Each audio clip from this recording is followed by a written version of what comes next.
And we are just about done with Unit 8. So then we'll be able to jump in and get going on some math in just a second, some commission math. If you guys will, turn with me in your books real quick to page 232.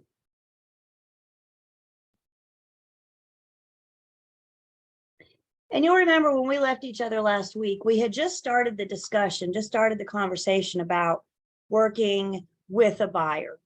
Maybe it's as a buyer's agent, maybe it's as a seller sub-agent, but when we're working with those that want to purchase property, and that's what we're starting to look at on page 232.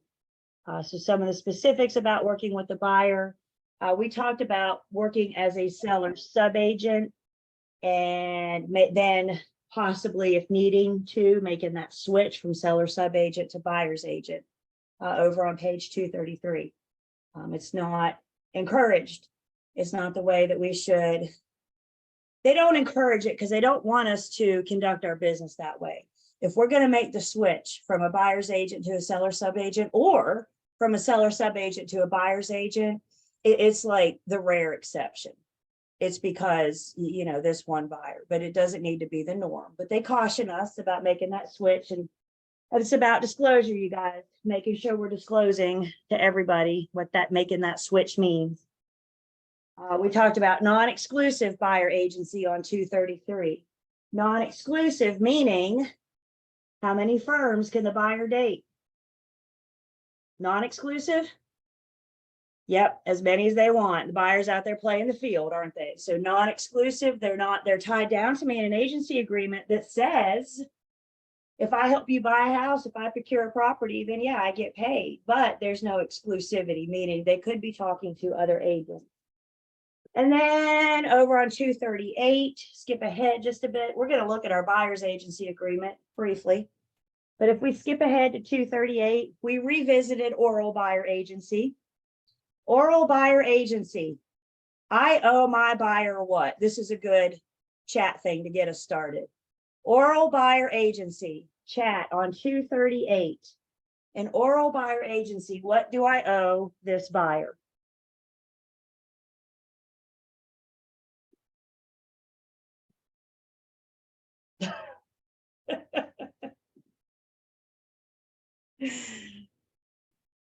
Daggone Fiera, right? Yeah. Yep, and I got you guys coming in chat. Oral buyer agency, I owe this buyer old car, don't I? The best way to understand oral buyer agency is to cover up the word oral. It's that word oral that trips us up. So just put your hand over it. And an oral buyer agency, it is buyer agency. I owe them old car. We just haven't put anything in writing yet. But remember, you guys, it's an express agreement, which means the terms have been clearly stated. And then we start talking about where we left off, 238 over to 239, talking about working as an exclusive buyer agent. Exclusive meaning the buyer's dating how many firms? Just one. We got exclusivity, don't we? And remember, you guys, when we talk about exclusivity in our agency agreements, our listing agreement, buyer's agency, exclusivity is a one-way street, meaning the buyer can date only one firm, but the firm is dating multiple buyers. I think we gave the example last week. If exclusivity was a two-way street, let's see, there's 17 of you on the call right now. If you all work for me and exclusivity was a two-way street, that means only one of you could have a listing at a time and only one of you could have a buyer at a time. It's hard for any of us to make money that way.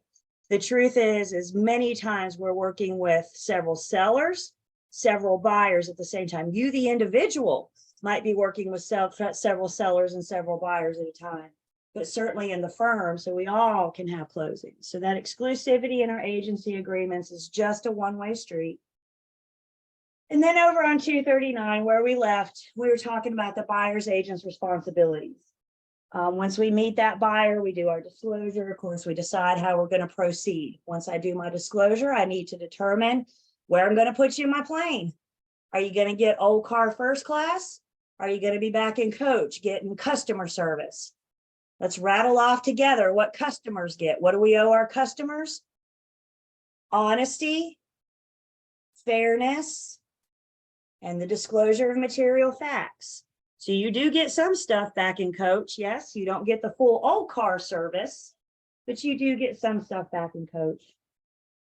Once we've decided in this case that I will be your agent, I'm going to put you in first class and give you old car.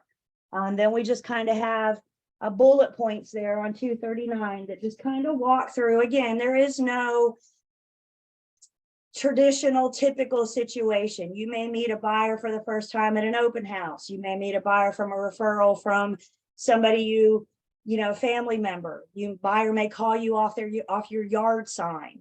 There's no one place to get a buyer. There's no, you know, direct way to handle it. Some buyers call you and say, I want to buy 123 Main Street. Some buyers call you and say, I want to buy a 2-bed, 2-bath in this price range. Help me find it. So it's all different. But what we're looking at on 239 just gives us an idea of some of the things that the buyer's agent's responsibilities are when they're working with their buyers. Again, there's no particular order here. So that's where we left each other on Thursday, going over those duties. Still working with buyers, and specifically still working as a buyer's agent. As a buyer's agent, you may find yourself in a situation where you want to need to work with that FSBO. Your buyer is interested in a for sale by owner. Understand that FSBO is unrepresented. They chose to go to loan, didn't they? For sale by owner. They chose to go to loan. They chose to go without representation. You as the buyer's agent in this transaction obviously represent the buyer. You as the buyer's agent are going to give your buyer old car that FSBO is going to get honesty, fairness, and the disclosure of material facts. What's one of the first things we're going to do when we first contact this FSBO? What are we going to do very early when we first reach out to this seller? I see a mouse move. Yep, I'm getting it in the chat. Yeah. Doesn't this FSBO have the right to know that I represent the buyer? Doesn't this FSBO have the right to know I don't owe them confidentiality? And whatever you tell me, I'm like contractually obligated to share with my buyer. Don't they have the right to know that? So even though they've said they don't want to hire me, they've said so because they chose to go for sale by owner. And we're going to respect their decision. But we still need to do our working with real estate agent disclosure just to make sure that they understand where we come into in this transaction. The other thing we're going to ask the FSBO very early, I'm talking like before we show the property, when we cross the threshold of the front door, we're going to ask the for sale by owner. If this buyer buys, if I bring you this ready, willing, and able buyer and they purchase your property, are you going to compensate me? Are you going to cooperate with me? Is the FSBO under any contractual obligation to pay me? No, they're unrepresented, aren't they? They chose to go along. A lot of times, that's why for sale by owners choose to go for sale by owner, so they don't have to pay commission. So there's no obligation. So you call this FSBO and you ask them, you willing to pay me? They're either going to say yes or no. If they say yes, we're also going to, in addition to our working with real estate agent, we're also going to, let's see, where is it? Hold your place in the book. There's a form. Yeah, hold your place in the book and go back to page 212. Go back to page 212. Good morning. That's exactly it. If that FSBO agrees to pay you, back on 212, we're reminded, actually have a form to secure our commission. Are you going to take that for sale by owner at their word? Yeah, I'll pay you. Sure. You can trust me. You going to believe him? Nah, fine. You want to pay me? That's great. I'm going to have you sign this unrepresented seller disclosure and fee agreement, that protection agreement that we discuss on 212. Remember too, you guys, in this type of transaction, you represent the buyer. So you need to be careful that we don't accidentally run into undisclosed dual agency. Never, ever, ever give that seller reason to think that you represent them. Never, ever, ever give that seller reason to think that you have their best interest. Because who hired you? The buyer. And remember, you guys, my loyalty is to the one that hires me, not to the one that pays me. Why would I ask when they were already doing for sale by owner? I assume they're doing it because they don't want to pay you. Don't assume. Some FSBOs, and they may even advertise, willing to pay buyer's agent X amount. They don't have to pay a listing side, but some FSBOs will pay the buyer's agent. And we're going to see in just 1 second, you guys, when we look at our buyer's agency agreement, it says, I will always ask the seller first to pay my commission. And if they can't or won't, you're up, buyer. So I'm contractually obligated to ask that for sale by owner. I've had some FSBOs pay me. I've had others say, no, absolutely not. That's why. Great, that's perfect. So it doesn't hurt to ask. The worst they can say is no.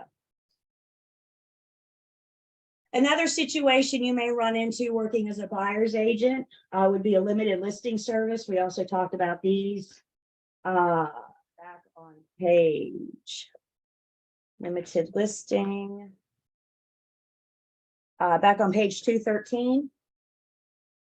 Limited listing service firms, remember, they're limiting their services, not their duties. So a seller has hired the firm. The seller is represented by the limited listing service. But if the seller doesn't pay, remember, they're paying a la carte stuff. I'll charge you X amount to put it in MLS. I'll charge you X amount to do an open house.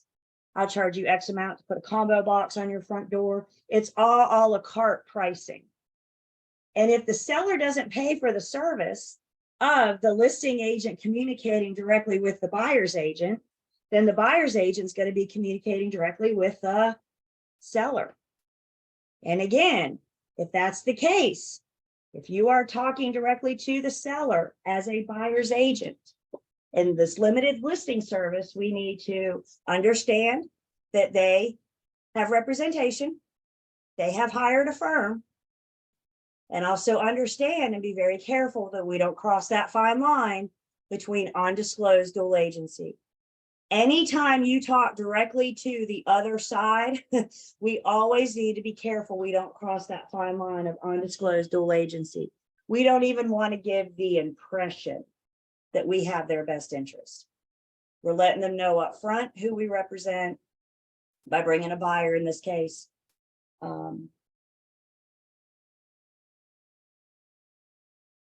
And making sure you stay in your lane. Making sure you know, again, if you're never sure who you represent, always look up towards the firm. Who is the firm entered into an agency agreement with, and what is that agency relationship? And that helps us know if they're going to get old car or honesty, fairness, and the disclosure material facts. Yes, ma'am. I was just thinking about what you said about asking the seller first for the commission. Mhm. We've already entered into a buyer agency agreement with a buyer client, and there's a FSBO that they want to look at, and we disclose the working with real estate agents form, and then we can show their property after just that form. Or do you think it's wise to, or is it a requirement to have the conversation about who's going to pay my commission before showing? Okay, so there's no requirement about discussing commission, but it's highly recommended that we have this discussion before we get there, before we show the property. Because guys, here's the deal. If you don't talk about your commission, right? We talked about it when they entered into the buyer's agency agreement. We said, we'll ask the seller first, and if they can or won't, you're up. Let's fast forward 2, 3, 4 months before this FSBO comes up. This may not come up tomorrow, right? So if it's been a while, we may need to revisit that conversation, right? When that buyer calls you and says, hey, there's a FSBO and I'm interested, great, I'll call them right now. And I will ask them if they will pay me. But if they won't, you need to understand your buyer's agency agreement says, so the recommendation is we have this conversation before they ever see it. And here's why. If they walk in the front door and fall in love, and then all of a sudden you're behind them babbling about commission, they are not listening to you. They're already placing furniture and figuring out what color they want to paint the walls. And they're Yeah. mentally moving in. Right. And they're not hearing a word that you're saying. So it's kind of like dual agency, Joy. We have the conversation up front when we enter into it, but we may need to have an additional conversation if it comes up somewhere down the road. If Okay. that situation actually presents itself. And if they're not willing, if the buyer client is not willing to pay the commission, that's not means to terminate the contract. No, Okay. they're contractually obligated. Remember, my buyer's agency agreement is between the buyer and who? Me. No, They, oh, the the firm. firm. So Okay. who could go after the buyer for commission if they refuse to pay? The firm. The firm. It's not up to me, is it? Because Gotcha. it's not my commission. Got It's it. the firm. So if anybody's going to go out, because if you take this to a judge, the judge is going to say, show me your contract. And the judge is going to say, this agreement is entered into between the firm and the buyer. And the judge is going to say, why are you here? You with me? Got it. It's Yeah. the firm that would have to pursue that. Yep. Okay. Thank you. Of course. So on page 240, we talked just a little bit about your exclusive buyer agency agreement. And again, we're going to go look at this like really quick. But it just kind of gives you some of the couple of the things on 240 and 241, things that we'll see maybe in the buyer's agency agreement that we don't see in the listing agent or in the listing agreement. For the most part, they cover the same thing. There's just a couple exceptions pertaining to seller or buyer. So I'm in the Unit 8 material, the online learning system. And you can see here, I have our exclusive right to sell listing agreement with highlights. If it's highlighted, I'm hoping to draw your attention to it. I'm hoping to pull your eye out. So I do hope you guys look through this. I'm not asking you to read it word for word and study it, but I do think you should look through it. And again, if I have a highlight, it's highlighted for a reason. It's meant to draw your attention out. We also have in the Unit 8 material, the exclusive buyer agency agreement with highlights. So we're going to go through this one again pretty quickly. By the way, our forms just updated 24 days ago. So we got the new ones in here for you guys. What is in your book was expired, was out of date last month. So now that the form is updated again, it's missed a couple revisions. So anytime you look at a form, please always come to the online learning system. Please don't look in your book because we always have the current here in the online learning system. So here's our exclusive buyer agency agreement. Exclusive telling me all I need to know that this thing is in writing. Remember, oral buyer agency is non-exclusive. So seeing that word exclusive tells me what? It's in writing. We have documentation. We have a contract. This agency agreement is entered into between the buyer and the firm. So it tells us out the gate who the buyer represents. This paragraph goes on to say, the individual that signs this can work on the firm's behalf. If the firm feels the need to change out the agent, the buyer agrees to that because their relationship is not with the individual agent. Their relationship is with the firm. Question comes in, how often do they update the forms? The NCAR forms, the North Carolina Association forms, they can update on July 1st and January 1st. Now, does that mean they update every July 1st and January 1st? Not necessarily, but our NCAR forms can update July and January as needed. So our buyer's agency agreement, we start with what type of property is your buyer interested in? Are they going for residential, commercial? Other might be, agricultural, industrial, whatever. Is there a general location that your buyer is looking, or is there a general location that you are willing to assist this buyer? If your market, if your area is only the triad, I would not put North Carolina here. If your area is only Forsyth County, then I would put general location Forsyth County. You guys with me? This is either where your buyer's looking or where are you willing to go. If you put the entire state of North Carolina in here, what are you telling your buyer? I will show you from Murphy to Manteo. I will show you anywhere across the state. I can't answer that for you guys. That's something you need to decide. But remember what reasonable skill, care, and diligence says. We talked last week that oral buyer that wants to make an offer and we're ready to present it and they get hesitant, they get shy and they say, no, I'm not signing this buyer's agency agreement. Well, you're ready to present an offer. You got to get that buyer agency agreement in writing.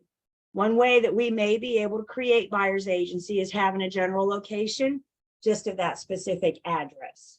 So we could just do a buyer's agency agreement for one day for 123 Main Street and see if we can't get this offer accepted. Does this make sense? This form kind of allows us to work with buyers and their different needs or situations. The term of the agreement, remember one of the musts of our agency agreements that we talked about at the beginning of Unit 8. There's certain musts with an agency agreement. And one of them is a definite end date. So term of agreement covers that. Maybe you're entering in with a buyer that intends to purchase a single property. Maybe you're entering in with a buyer, maybe an investor that's going to buy more than one. They call you at the beginning of the year and say, I'm an investor and I want to buy 10 houses this year. Will you help me? Your answer is, yeah, you better believe it. So we can get a buyer's agency agreement to help them with as many as they want to buy. Either one, you need a definite end date. And you can see it's specific, isn't it? These things end at 11:59 p.m. on whatever date we put in here. What's the appropriate date? It depends. It depends on the market. It depends on your firm. It depends on this buyer. So that's why we have that blank, so we can situation, put in the appropriate date. And then we talk about compensation of firm. We discussed possibly collecting a retainer fee. So we mentioned that here. And then we have buyer agrees that firm's fee for services shall be in the amount of X amount. Is it a percentage or is it a flat fee? What we're telling the buyers that when you buy this house, this is how much the firm expects to collect. I haven't said yet where we're going to collect it, have I? But if you buy this house, this is how much we expect to collect. Then it goes on to say, firm shall seek the fee from the listing or from the seller if there is no listing, and buyer agrees that firm shall be entitled to receive same in consideration. If the buyer purchases a property where compensation offered by the firm is less than the fee or no compensation is offered to the firm, buyer and firm agree that who will pay? The buyer will pay. So again, you guys, this is our buyer's agency agreement. I think it's a common misconception that we don't talk about commission in our buyer's agency agreement. And this is why, I think. Have you guys ever seen ads from real estate agents to say something like, hire me as a buyer's agent, and you don't have to pay commission. Hire me as a buyer's agent, and there is no fee due to you. Have you guys seen these ads? If not, you will once you start looking for them. They're out there. Those agents that advertise make me nervous, because those agents that advertise that tell buyers, hire me and you don't have to pay, those agents aren't thinking about running into a for sale by owner, are they? Those agents may not be thinking about those limited service. What if you advertise that? You don't have to pay me, buyer, hire me. And then your buyer goes after for sale by owner. You call the FSBO and say, will you pay me? FSBO says no. Now you got to go back with some egg on your face, don't you? You got to go back and look at that buyer and say, I know you hired me because they pay me, but the FSBO's not going to pay me. So will you pay me? You guys with me? Be very careful about your advertising. Be very careful about what you tell the people. And I think because of that idea, that understanding, we tend to think, oh, buyers don't have to pay me. What if? And that's what this paragraph covers. Yes, most of the time they're going to be looking at MLS. But what if they go outside of MLS? What if they go after for sale by owner? What if? I had buyers once, they called me and said, we want to see 123 Main Street this afternoon. I said, great. I went straight to MLS and looked it up. And I looked at the commission. I looked at what they were offering, what the listing firm was offering to pay me if I brought them a buyer. And MLS said 0.5%. 0.5%. Now, I'm not going to tell y'all what my firm expects to collect when we work with a buyer, but I will tell you we expect to collect more than 0.5%. So I see this in MLS. This is it. This is all the listing firm is willing to pay me. And that's fine because that's the relationship, the agreement between the seller and the listing firm. I actually called the listing agent because I'm a little naive. I know this about myself. And I called the listing agent and I said, I found a mistake in your MLS. You want to get that commission corrected? She said, nope, that's what my seller's willing to pay you. And I said, oh, thank you. We look forward to seeing your listing this afternoon. I hung up the phone and then who did I call? I called my buyer. And I said, if you proceed with this house, you're going to have to fork some money out. Again, we had this conversation before they looked. So there's no guarantee to commission. And that is why commission is discovered in our agency agreement. Questions about VA. Actually, this was part of the new that just came in. So you're not going to be tested on this yet. I mean, they just added this 24 days ago. But some VAs are starting to say, veterans programs are starting to say we won't pay the buyer's agent. So those VA buyers may be limited. They may not be able to go after the for sale by owner if they're not offering compensation. And that's what this is addressing. So every VA lender is different. You know, it's just covering us, you guys. This is what this is doing, is covering us in our commission. We also talked to the buyer. We have this in our listing agreement as well, but I think it comes up more in the buyer's agency agreement about additional compensation. Remember, we agreed up here how much I expect to get paid if you buy a house, right? That's what we agreed to. But what if we're offered that amount? What if it's a builder, a new construction? And the builder is offering to pay us what the firm expects to collect. And in addition to that, above and beyond that, they're offering additional compensation. Maybe that comes in the form of a $500 bonus to all buyer's agents that bring us an acceptable offer by July 31st. If I bring my buyer to this builder and they're paying me that $500, that's additional compensation. Yes, that's above and beyond what we agreed to. I have a duty to disclose that to my client. My buyer client, my seller client has a right to know how much total I'm making off this transaction. So if I'm going to make above and beyond what we agreed to, we've got to disclose. And yes, I have a form for this. So they provided a form that we can use to send this to our buyer. So this just addresses that scenario where we have additional compensation.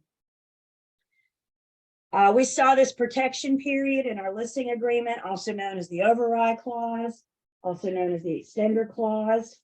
Again, this is just saying after so many days of the end of this agreement, if you purchase, I might still be entitled to a commission. If I introduce you to this property this weekend and our agency agreement expires this week and you decide you want to buy it after we expire, didn't I introduce you to the property? Aren't I the one that took you this weekend and showed it to you? So might I still be entitled to a commission because you bought it after? That's what this is covering, is protecting us. Other potential buyers, I think somebody asked about this last week. Again, exclusivity is not a two-way street.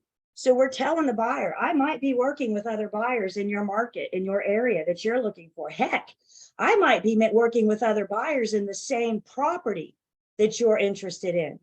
What if you have two buyers that want to make an offer both on 123 Main Street? I have that duty, that loyalty to both buyers, don't I? I want to make sure that I provide them the same information. Guys, always remember, I'm a fact finder.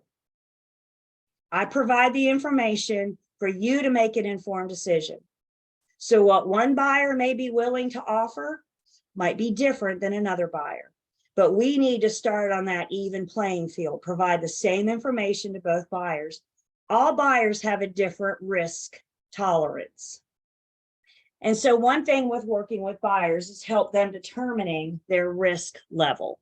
Help them determine if this doesn't work out, how much are you willing to lose? And this could be why it looks different when you're working with two buyers in the same transaction. I think a great way to determine risk level, risk tolerance. I could look at some of you right now and say, All right, guys, this weekend, let's hop on a plane and go to Vegas. Who's with me? Some of you would probably be packed and ready to look at some of you guys. You're ready to go. Others of you are like, oh my gosh, no, that's too risky. Then I may look at some of you and say, all right, guys, after class, let's run out to Sheets and get a scratch off. Let's get a scratcher ticket. How many's going to go get a scratcher? Yeah, those of you that went to Vegas are obviously going to go get a scratcher with me. But again, some of you may say, I don't know, that's like $5. And if I don't win, I lose that $5. This is what we mean by risk tolerance. Everybody with me? And it's a matter of finding out, spending time with your buyers and finding that out to keep it fair when you are working with other potential buyers, especially with it, they're in the same property. Our agency contracts are bilateral, which means both parties have duties and obligations to each other. So our agency agreements discuss the firm's duty to the client. Working with buyers in general, we're going to help you find a property at price and terms acceptable to you. We're going to present offers on your behalf. We're going to disclose material facts. We're going to account for money and information that we've received. I owe you confidentiality, standard of care, representation of offers, and submission of information to a listing service.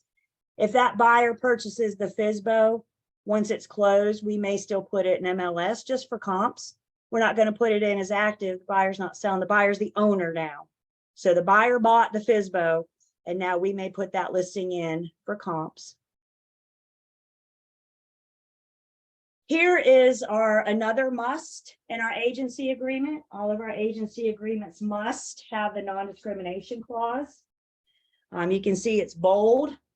The real form isn't green, obviously. I just highlighted that for us. But it's bold and it's all caps. The agent and the firm shall conduct all brokerage activities in regard to this agreement without respect to, and then it lists the protected classes: the race, color, religion, sex, national origin, handicap, or familial status of any party or prospective party. Further, realtors have an ethical duty to conduct such activities without respect to sexual orientation or gender identity of any party or prospective party. This is Unit 19. So we will talk about the protected classes. We will break these down. We'll talk about fair housing when we get to Unit 19. The firm has duties to the buyer. Guess what? The buyer has duties to the firm. That's what we mean by a bilateral contract. The buyer agrees they're going to work exclusively with the firm. They're going to refer to the firm information about the properties that they may be interested in, comply with reasonable requests to get financial and other personal data to fulfill the terms, be available for reasonable periods of time to examine properties. It's hard for me to sell you a house if you're never available to go look at anything. So we got to be available. I need to be flexible because every buyer's schedule is different. Some buyers work Monday through Friday, 9 to 5. Some buyers work weekends and evenings. I've worked with 2 buyers now that work third shift. They're fun. They're getting up at 8 o'clock at night, going to bed at 8 o'clock in the morning, so finding that small window to look for property, those are their reasonable times. Conducting all negotiations and communications through the firm, conducting due diligence, and then paying for any of their inspections, investigations, etc. Other professional advice. At some point in the transaction, the buyer's probably going to look at you and say, I don't know a lender. Can you recommend anybody? I don't know a home inspector. Who do you suggest? I don't know of any closing attorneys. Do you have somebody you can recommend? And we are offering services. We are offering recommendations. Now, we always need to remember, I'm not the one hiring these people. So I'm not going to look at a buyer and say, this is the lender you're using, period, end of story. Or this is the home inspector that you're going to use. Understand, you guys, it's their decision. But when they ask you if you have recommendations, don't send them to Google, and don't go to Google yourself. They can do that, can't they? Y'all know what you find sometimes in Google? Not always good, is it? So instead, we come with recommendations. We have a preferred vendor list. And so when my buyer looks at me and says, do you have any home inspectors? I can say, here's a list of 2 or 3 home inspectors that I've used in the past. I recommend one of these. If you don't know home inspectors yet, Your firm may have a vendors list that you can use. Here's a list of 2 or 3 home inspectors that other agents in my firm have used until you start forming your own relationships. So check with your firm. They very well may have suggestions. Does my buyer have to use who I recommend? If I give them a list of 3 home inspectors and they say, no, I don't want to use any of these, is that up to them? Sure. All I can do is recommend based on my past experience. Is the list to be determined by the firm or on your own? Both. I mean, both. Yeah, my firm has a vendor list that I can rely on, and I also have my own preferred vendor list. So some vendors are more in front of your firm. Vendors like to bring it, well, food is one way to our hearts, you know, so vendors like to bring us food a lot, which we like. There's a good thing when you guys are just getting started. If you feel like a starving realtor, just go to a sales meeting. You'll eat well. But yeah, we'll you know, different events and different things with your firm. You'll meet all these vendors, but your firm may have their own list as well. Just don't go to Google. Confidentiality of offer. Nice. Confidentiality of offers. We have a commission rule that says I cannot disclose the terms of the offer without permission of the person making the offer. So let's go back to where you are one agent, you're working with 2 buyers, both interested in the same property. Can I pit them against each other? Can I tell buyer A, this is what buyer B is offering. If you want to beat this, this is where we are. Not without their permission. Do you think anybody in their right mind is going to give you permission to disclose the terms of their offer? No. So if we don't get that permission, what if you're the listing agent and you get multiple offers? You have multiple offers in your hand. Another agent will call you. There's no rule that says they can't call.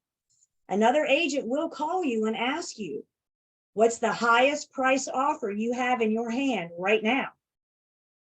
Can the listing agent answer that? Not without written permission of the person that has the highest price offer. You guys with me? And that's what we're saying with confidentiality of offers. We're not going to run around. We're not going to pit them against each other. And we're not going to share the terms of their offer without their permission.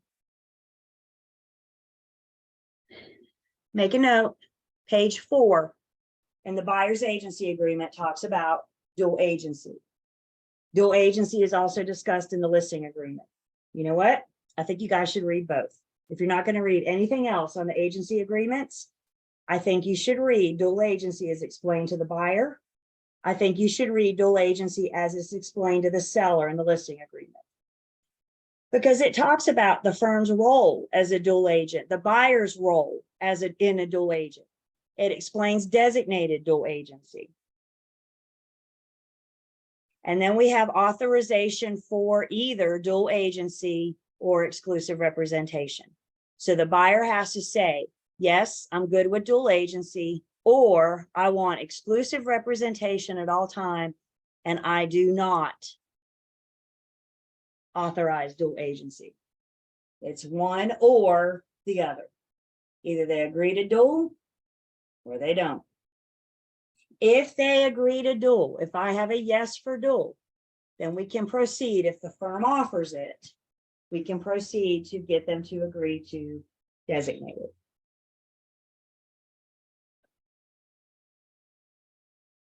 So I think you guys should read this again. It's also in the listing agreement. It explains dual agency to the seller and the seller's role as a dual agent. There's some other good stuff in here. Surveillance. This is also mentioned in the listing agreement. The listing agreement says you can have video.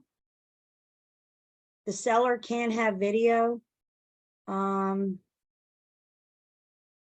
you can't have audio. without permission of the person you're recording. So we're going to prepare our buyers. We're going to have this conversation with the seller because, again, this is spelled out in the listing agreement. So we're going to make sure the seller understands you can have video, but you can't have audio. So now we're with a buyer. We're buyer's agents. I always tell my buyers, look, the seller's not supposed to have audio. Can I trust all the sellers out there? Unfortunately, no, which is why I have the conversation with my buyers. And guys, I don't care about my buyer walking in the front door and going, oh God, that's the tackiest carpet I've ever seen in my entire life. Whatever. I don't care about that. That's their opinion and they're entitled to that. What I don't want is my buyer to walk in the front door and go, this is it. This is my dream home. This is the one I've been looking for. What did the seller just hear? Cha-ching, cha-ching, cha-ching, cha-ching. How did they hurt their negotiating power? You guys with me? So I have this conversation with my buyers. The sellers shouldn't have audio, but in the event that they do, let's wait until we get back outside away from the Ring doorbell, get back out in the driveway or back to the office to have this conversation about how you feel about your home, about this home. Guys, it is 2023. I need you to conduct your lives as if you're on camera, because you know what? There's a really good chance that you are, especially when you go into somebody else's home. When you're going in with your buyers as a buyer's agent, you can guarantee there's a camera somewhere. If you were selling your home and you had a bunch of strangers tramping through your home, wouldn't you want to see what's up? So cameras, you're going to see them when you show property. Again, just prepare everybody for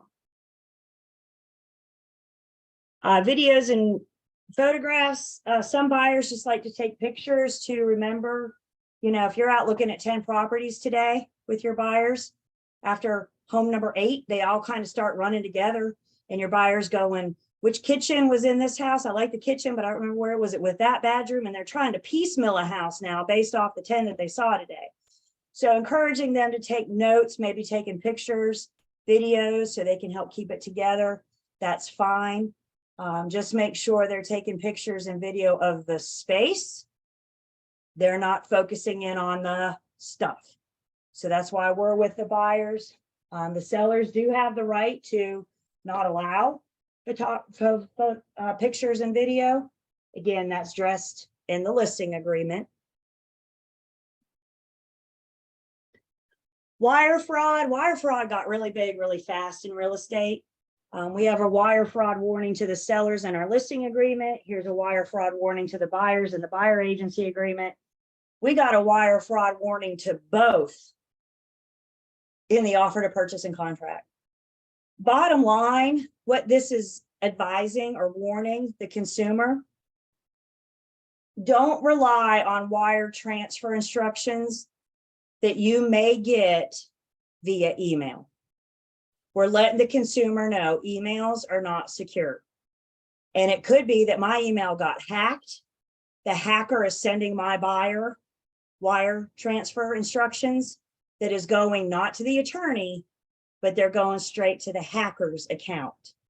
So we need to make sure that they're not relying on that information from an email. If we're going to do wire transfer, the client needs to go old school and pick up the phone and call the attorney and ask the attorney on the phone, what's your wire transfer instructions? And make sure the number they're calling is either from you or from Google. Don't call a number from an email. Because again, if the hacker sent the email and you're calling that number, the hacker is going to give you wire transfer instructions for their account. So we just need to have this conversation, make sure everybody is safe.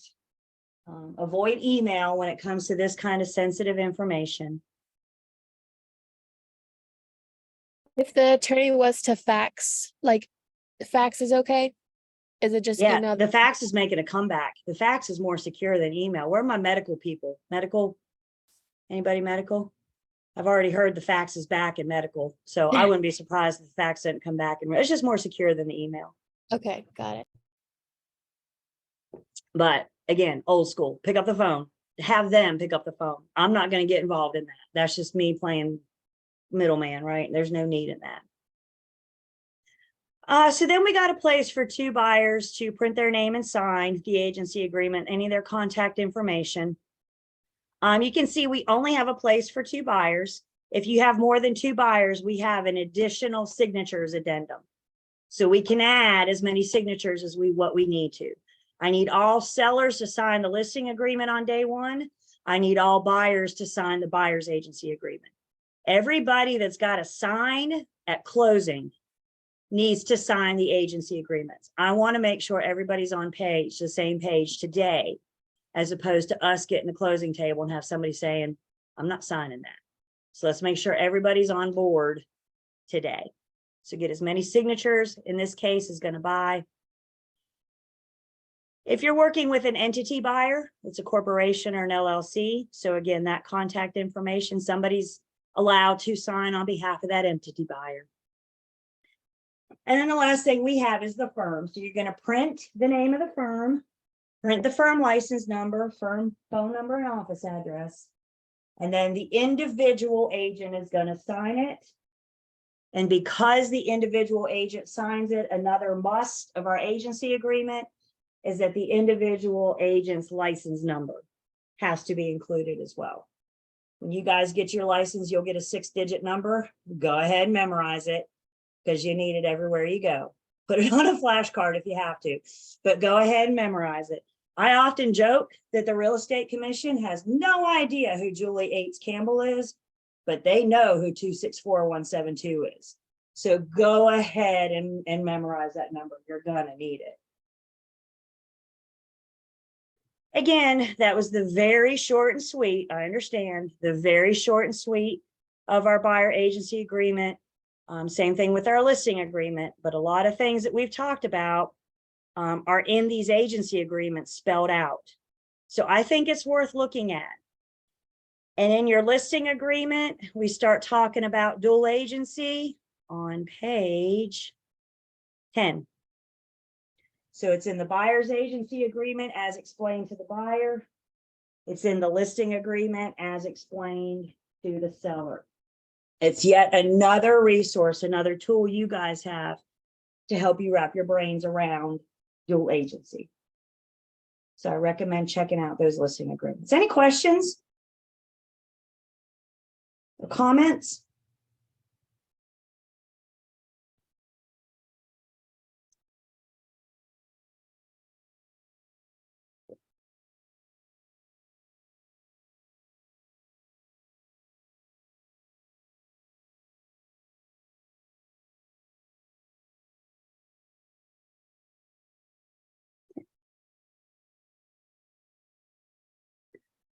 So our agency, whoa.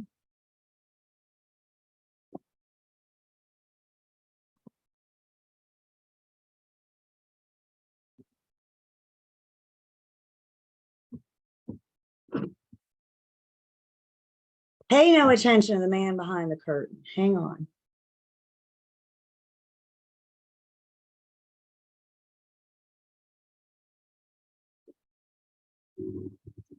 Okay, here's you guys. I gotta stop sharing just for 1 second. I'm having technical difficulties. I got it though.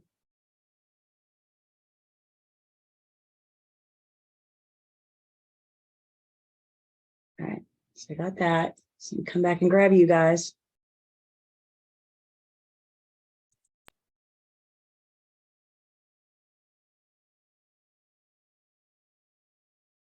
There we go. Maybe that was operator error. But so we looked at our agency agreement. The last thing we talk about here, you guys, because we're still talking about working with buyers. And as a buyer's agent, you may find yourself in a situation where you could enter into dual agency. Even if you're a one-man firm, all you need is one listing. So please don't get it in your mind that dual agency only happens with big firms with lots and lots of agents. All you need is one listing or one buyer, and the other side say, hey, I'm interested. I want to hire you to buy or sell that property. So dual agency can always happen at any time. We just need to know how we can proceed, how our firm will allow us to proceed, and making sure that we understand dual agency. I'm never allowed to do undisclosed dual agency because all dual agency is intentionally created with informed written consent.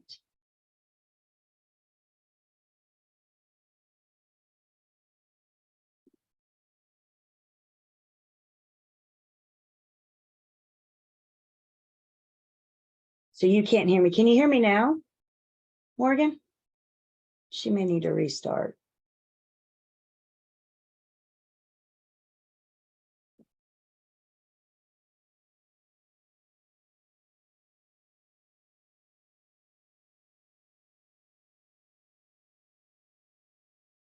Okay. Questions?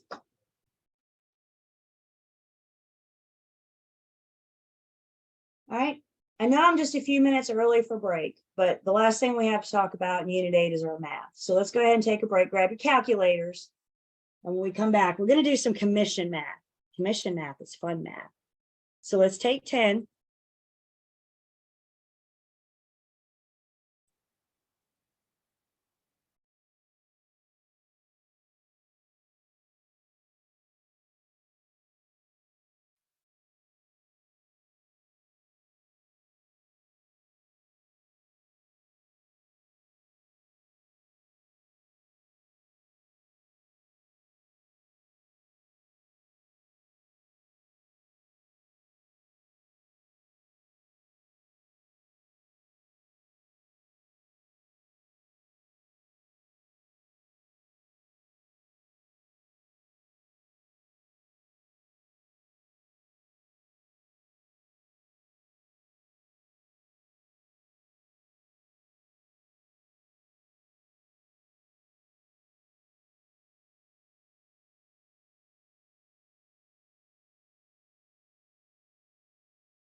Welcome back.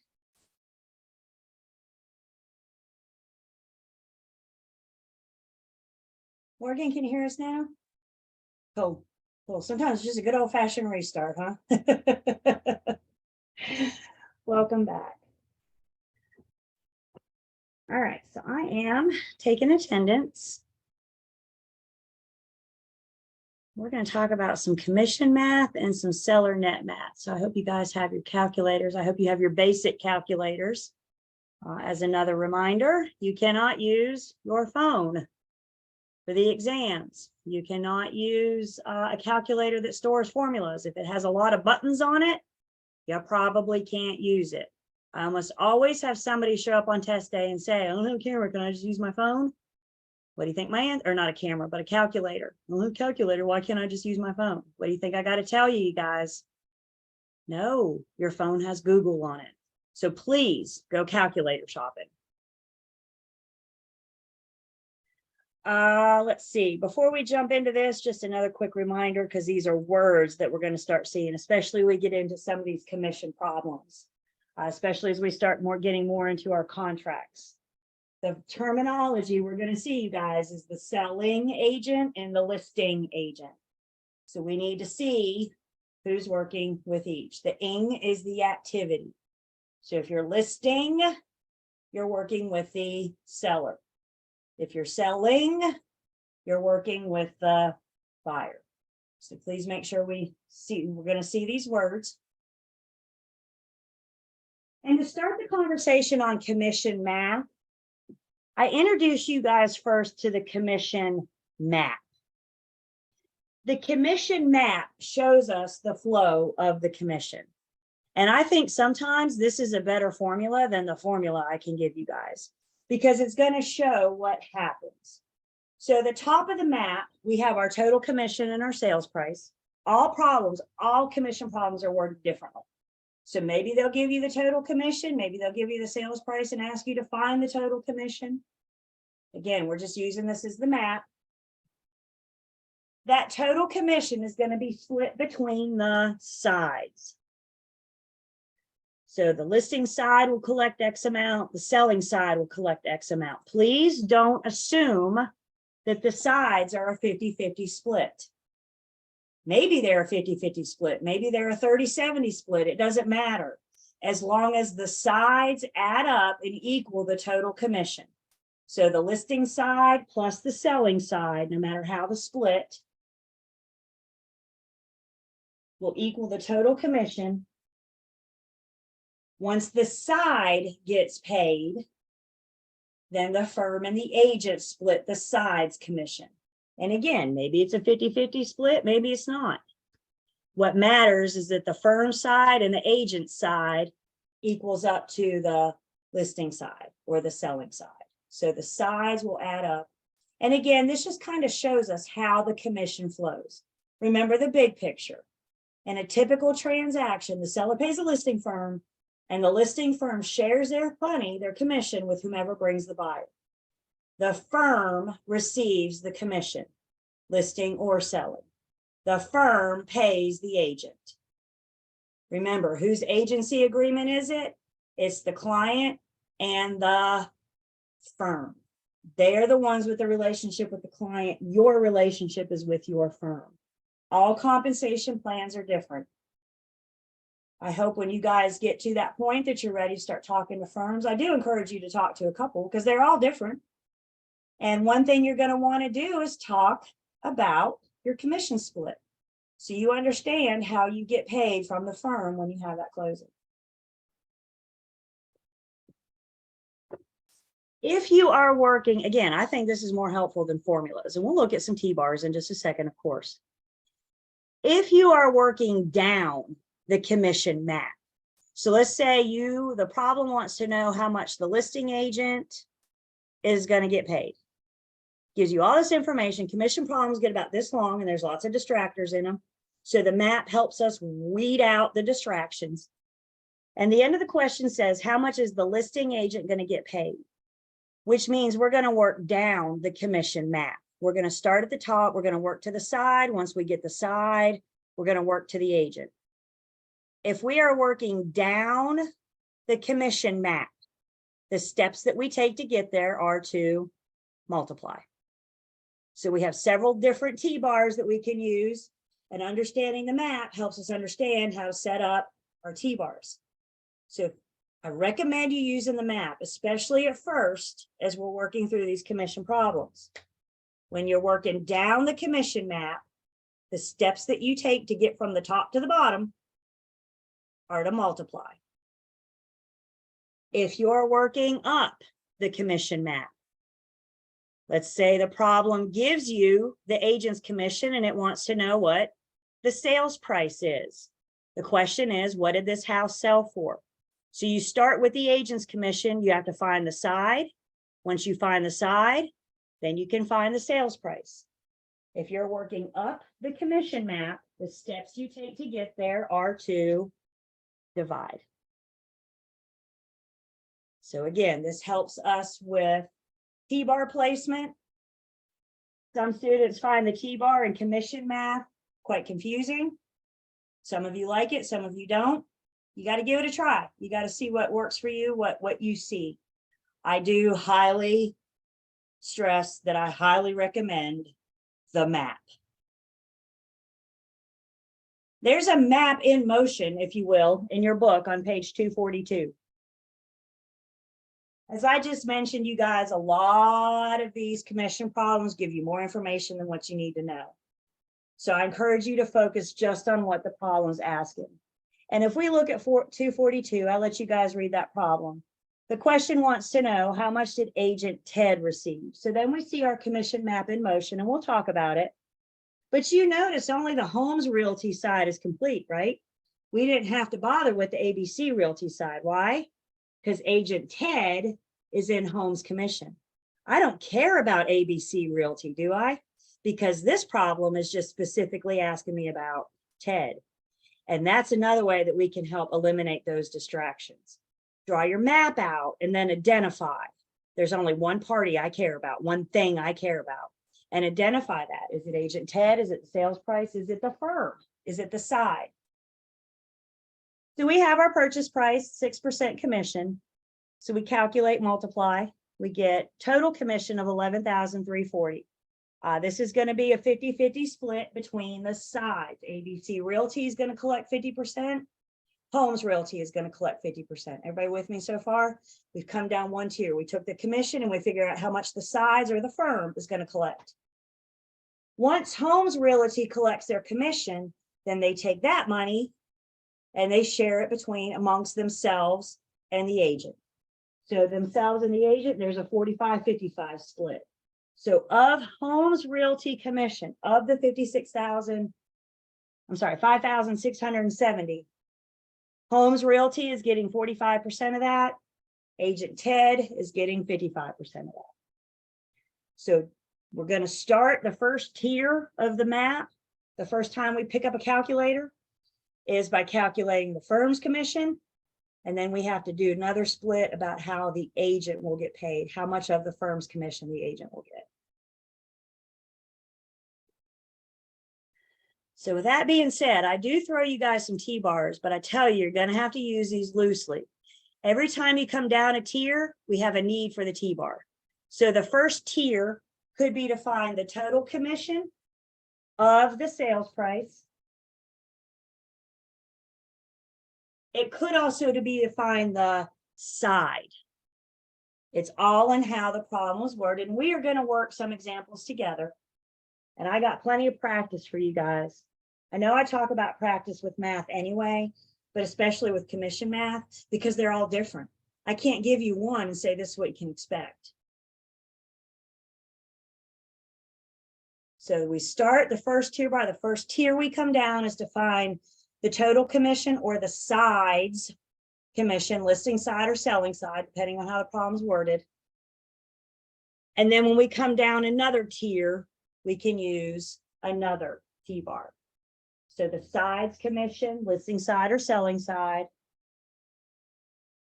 And what we're looking for in the second tier is the firm or the agent's commission. Again, back to Homes Realty and agent Ted split, the 45-55 on page 242.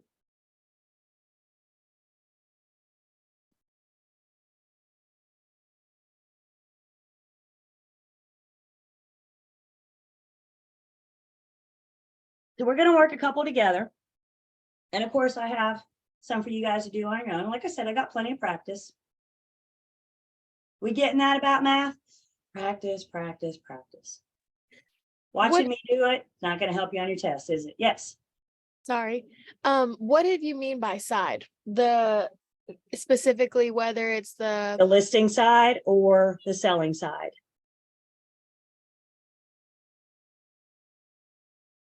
okay, so not either listing firm or listing agent, just listing It, side. it is. The side is the firm's commission. So how Okay. much is the listing side, the firm going to collect and then split their commission? How much is the selling side, the firm going to collect? Again, the firm shares their commission with the agent. Okay.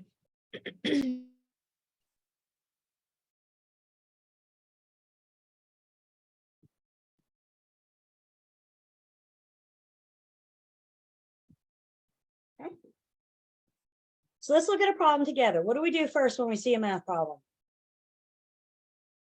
Just read. Breathe and read. Isn't that just good advice? Breathe and read and breathe. All right. A home is listed for 230,000, sells for 227 with a 6% total commission being charged. The listing firm is cooperating with a firm who produces a buyer by offering them 2.5% of the sales price. Based on this information, what is the listing side commission of the sale? What do I care about? Does that say selling side? Does that say selling agent? Does that say selling firm? Does that say listing firm? That says the side. This is what we need to stop in, especially with these commission problems.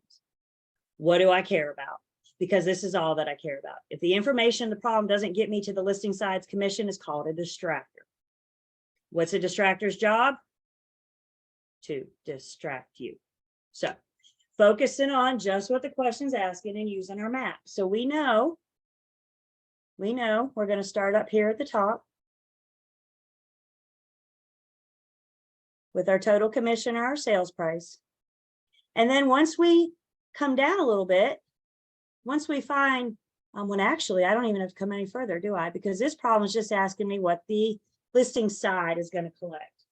So I've started drawing my map and I've identified where to stop on the map. Because if we don't know where to stop, we just keep going, right? Filling stuff in. So I've identified where to stop. The home is listed for 230 and sells for 227.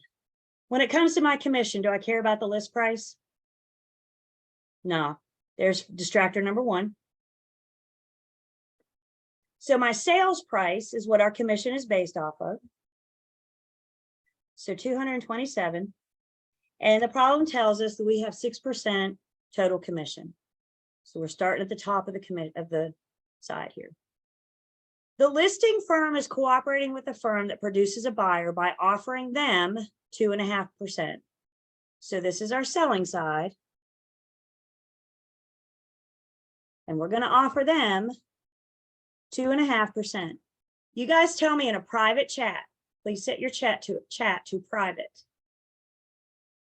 If total commission is 6% and I'm offering you 2.5%, in a private chat, tell me how much I'm going to keep for myself. Total commission is 6%. I'm offering you 2.5%. So in a private chat, what's the listing side going to keep for themselves?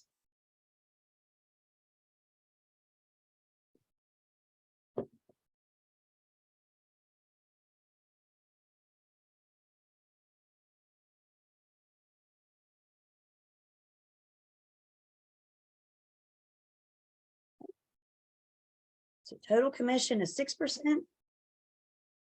I'm giving you 2.5%, which leaves 3.5% for me.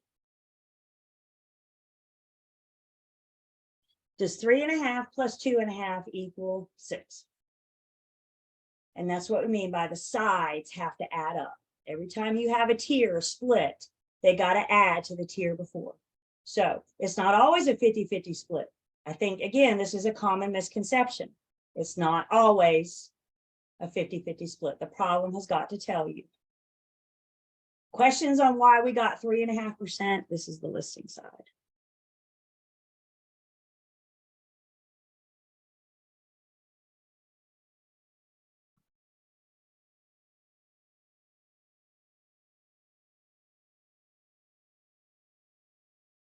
So now I only have one calculation to do.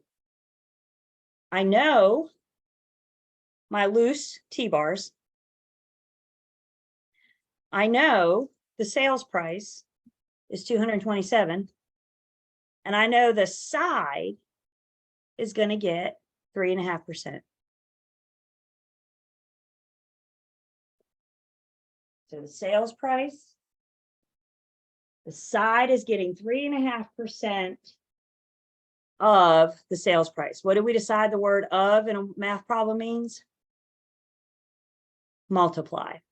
So if the selling side is getting 2.5% of the sales price, then the listing side is getting 3.5% of the sales price. So now we just take our basic calculators, 227,000 times 3.5%. And the side is going to collect 7,945. And that's as far as this problem asked me to go. So we are done. So what's the listing side? What's the firm going to collect? $7,945.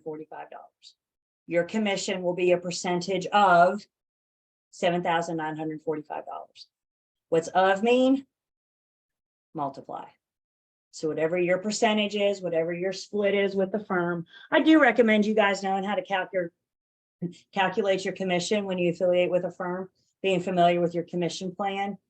Yes, you'll have admin that'll do this for you, and they're very capable, they're very competent, but they're also human, and sometimes they make mistakes. So if you calculate your commission and they calculate your commission, we got a better chance of this commission being right. Blew my mind, y'all. Back in my admin days, I paid the agents. I was on license and I paid the agents. And I can't tell you how many times I would give them a worksheet and say, review this and let me know, sign off on it, tell me you're good with the commission. And how many times those agents would say, I trust you. Thank you very much. But Julie makes mistakes too. So know how to calculate your commission. Everybody promise me that right now? Shake your head. Nobody's looking after your commission like y'all. Okay. Questions on this one? Ease and yin.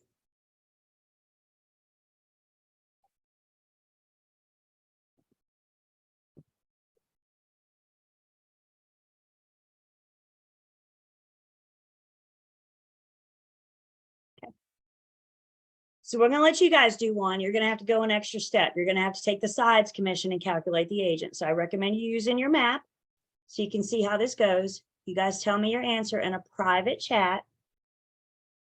I want to know about Elizabeth.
Give it another minute and then we'll talk about it.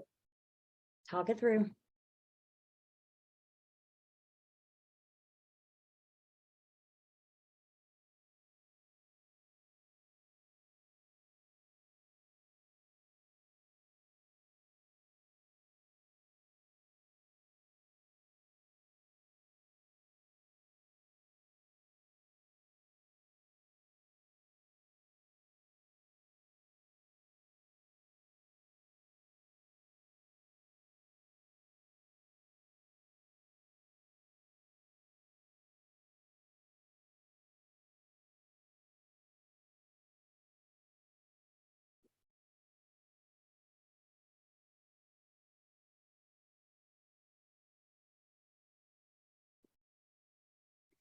Bear with me 1 second. This isn't going away. I'm going to keep it there. I got to get myself a whiteboard.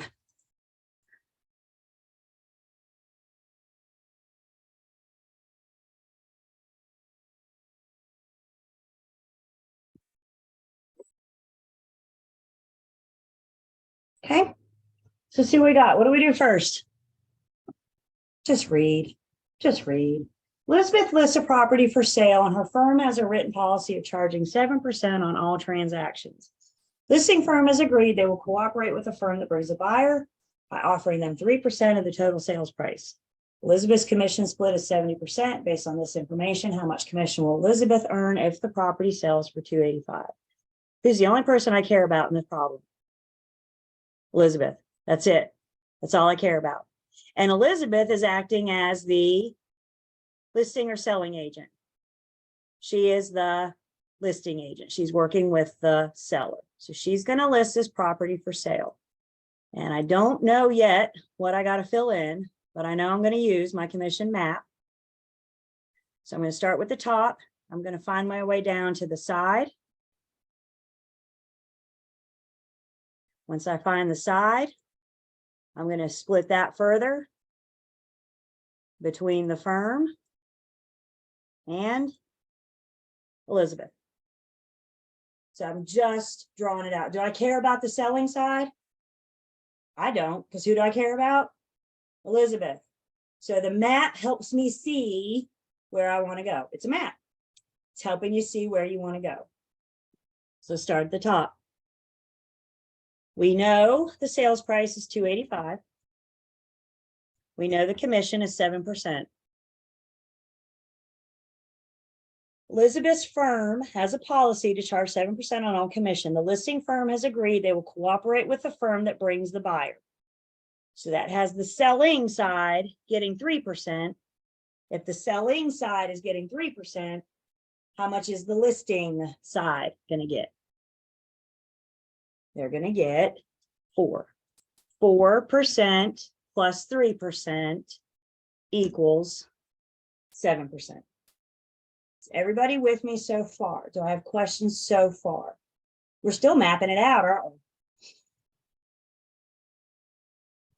What the heck? Let's finish this. Of the listing side of that 4%, Elizabeth's commission split is 70%.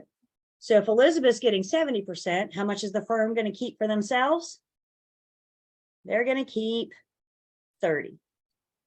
30% plus 70% is going to equal the total 4% commission. So what we did, we took the information from the problem and we put it in a visual. We put it in a picture. Do I have any questions so far?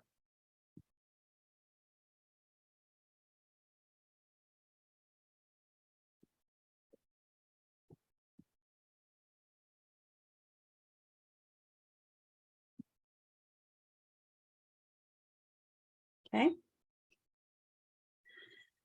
Let's see. So we know our commission, the side's commission is of the total sales price of telling me to multiply. Plus, I know I'm working down the map. I'm starting at the top and I'm working my way to the bottom to find Elizabeth's commission. So how I can set up my T-bar, I know I got to multiply. And our commission is calculated of the sales price. And they're getting 4%. So the first step is to find how much the side is going to collect. So 285 sales price times 4% says the side is going to collect 11,400, meaning after closing, after it's all said and done, which we will talk about closing, we're getting to closing, bear with me. But when it's all said and done, Elizabeth's going to go back to the attorney's office and pick up a check made out to the firm for $11,400. That's how much the firm is collecting. Elizabeth is then going to take that check to her firm so they can pay her. Questions on how we got the listing sides commission. 4% of the total sales price.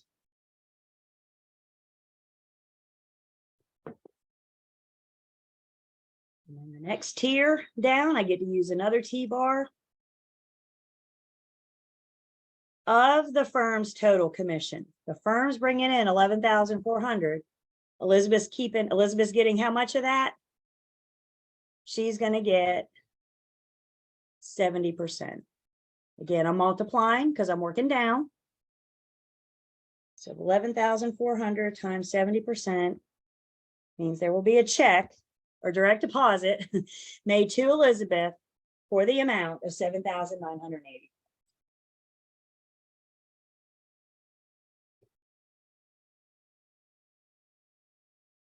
Questions?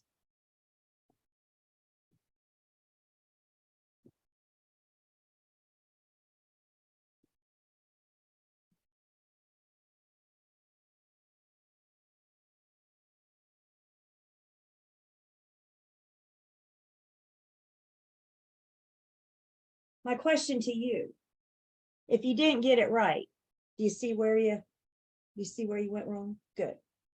It's practice, you guys. Some of you are so hard on yourselves. You literally just met commission math 20 minutes ago. Be kind to yourself.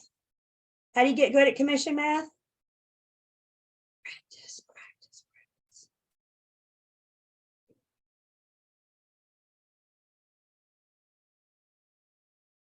Everybody good? Can I erase the pink? I saw some cameras coming up a few minutes ago, so let me make sure everybody's got your, if you want to take a screenshot, remember we're recording too. That's the other thing.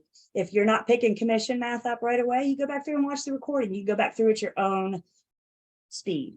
You know, on the recording, you can pause me, you can rewind me, you can shut me up on the recording. That doesn't happen live and in person.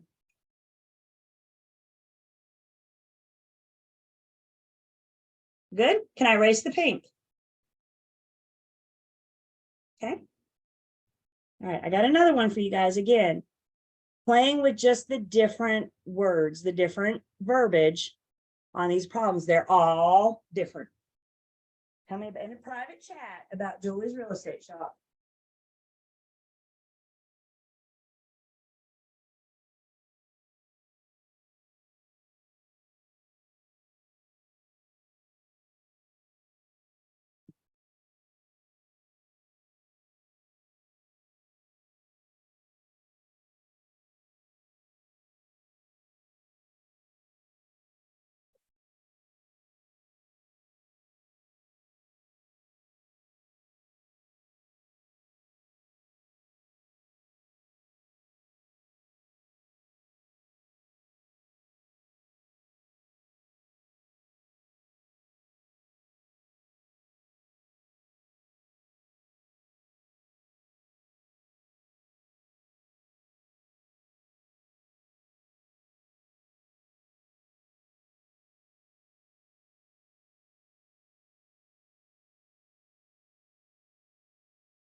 About one more minute and then we'll talk about it.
Okay.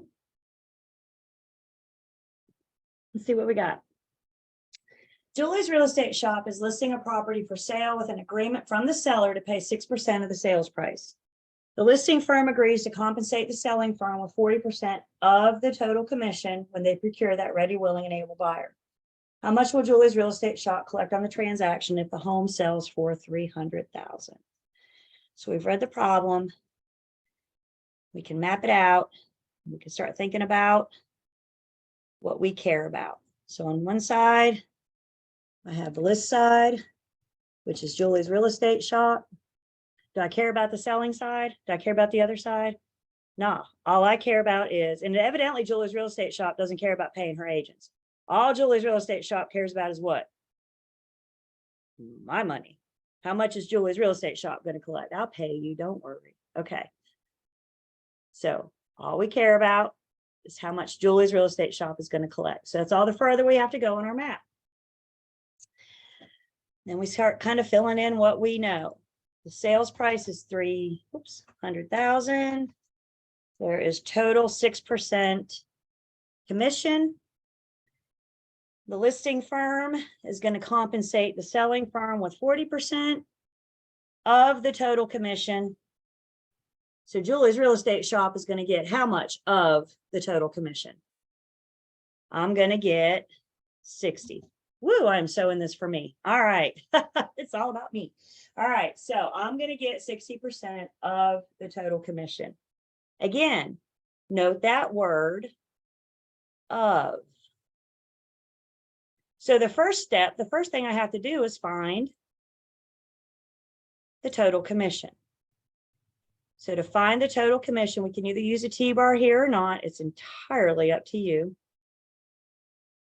But first, we got to find the total commission.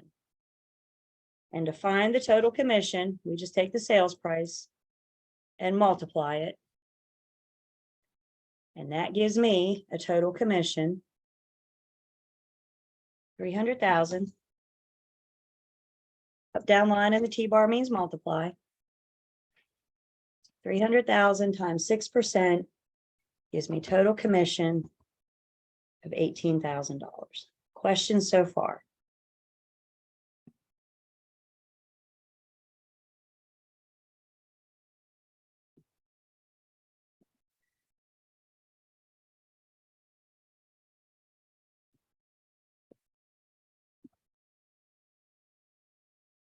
So now that we know the total commission, all we have to do is find 60% of that. Again, I'm working down. So I know I can multiply. I saw the word of, so I know I can multiply, and or I know the T-bar.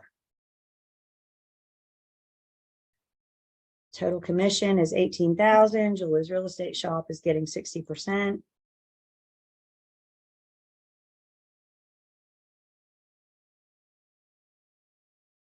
Down line means multiply. 18,000 times 6% has Julie's Real Estate Shop getting 10,000. I'm going to put this over here so we can see it. $10,800. From there, from that 10,800, I will split with you based on whatever our compensation is. So is that 18,000 times the 60%, right? Not 6? Yes, Yes, Okay. thank you. Thank you. That's not 6. I'm missing something again. I don't see where it says that she's procuring the buyer. It says that she's listing. That's right. So wouldn't she be the seller? That's correct. We are working with the seller So how would she be the 60? Why wouldn't she be the 40? because I'm sharing with the selling firm. The selling firm is the one bringing who?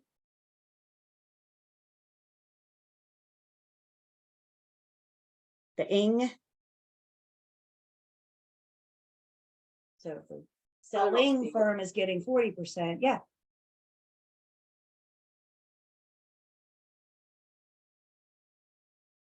I didn't hear that.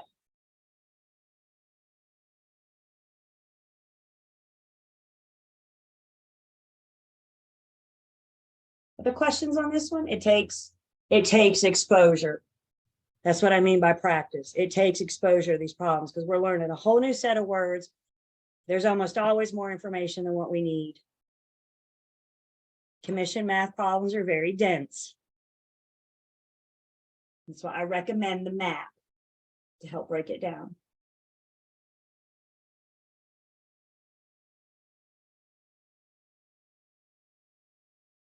Other questions on this one?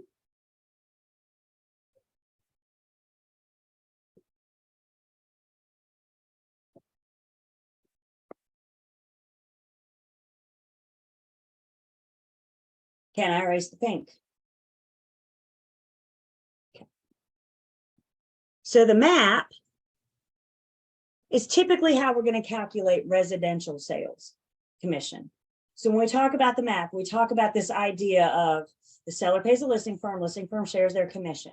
Typically, this is how we're going to calculate residential sales. Commercial sales transactions may work a little bit different. They may look a little different. And with commercial sales, that commission may be paid on something referred to as graduated commission. Now, I don't have a formula for this, and you're not going to find it in your book. You're going to find some practice in your book, but I got plenty of practice for you guys. So when we talk about this graduated sales commission, this is how we can typically pay our commercial agents. So let's read the problem first, and then we'll work through it. The firm pays their brokers a commission based on the graduated sales commission plan. Per the agreement, the firm will pay 5% commission on the first $200,000 of the sales price, 3% on the next $200,000 of the sales price, and 1% on any amount over that. How much commission will the firm receive on a sales price of $900,000? To do these, we always have to start at the top with our sales price. So I have a sales price with $900,000. And the way these are paid, this graduate, it's a tiered program. So what this is saying, on the first $200,000, we're going to pay you 5%. On the next $200,000, we're going to pay you 3%. And on anything over that, we're going to pay you 1%. So we started with a sales price of 900,000. I used up the first 200,000. I used up the next 200,000. So how much is left? What do I have left after that? 500,000, which is what you get paid the remainder of, the balance. You see how it's graduated? It's tiered based on the sales price. You get 200,000 on the first 5% on the first 200,000, 3% on the next 200,000, and then 1% on any amount over that. And in this case, what's left is 500,000. So we just multiply 200,000 times 5% equals $10,000. And I already got you guys telling me the answer in the chat. 200,000 on 3% is 6,000. And then 1% on 500,000 5,000. So how much is the firm going to collect? Just add them all up.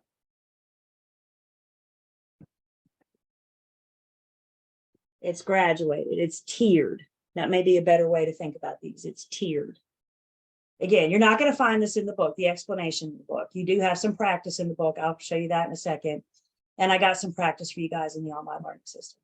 The key here, what you're looking for is this graduated sales commission plan. Questions on this one?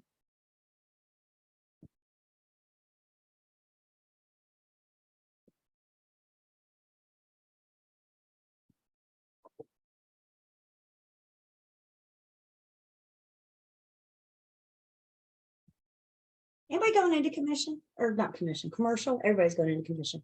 Anybody think about commercial? You maybe not sure yet. Julie, let me pass this test and then I'll figure out what I'm going to do. I hear you. I hear you.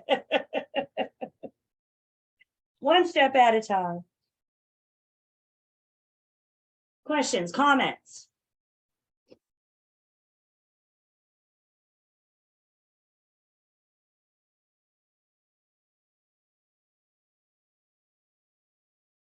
Invest in commercial. There you go. There you go. Understand if you're going into commercial, commercial is a totally different beast than residential. There's more involved with commercial. Yes, you generally get paid more in commercial because the sales prices are bigger in commercial typically than in residential. But guess what? In residential, I could probably get you closed in 45 to 60 days from the time we go into contract. Commercial, it might take me a year to get you closed. So commercial is just a lot lengthier. It takes more time. There's more to involve. And the transaction themselves take longer. So you get paid more, yes, but you got to stretch it out a little bit further.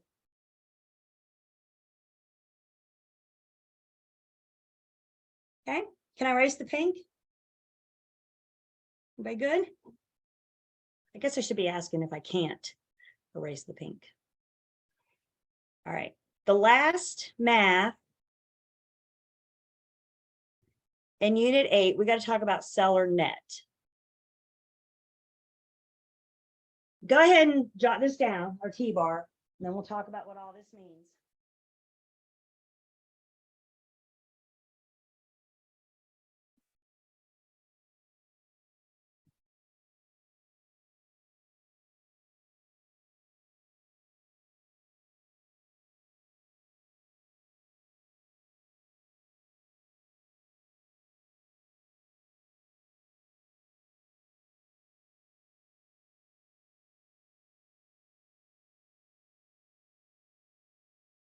So this is our formula for calculating seller's net. Typically, what we're going to be solving for is the sales price. So it's going to give us the seller's debits. It's going to give us various information. And typically what we're going to see is, what do I need to list this property for in order for the seller to net X amount?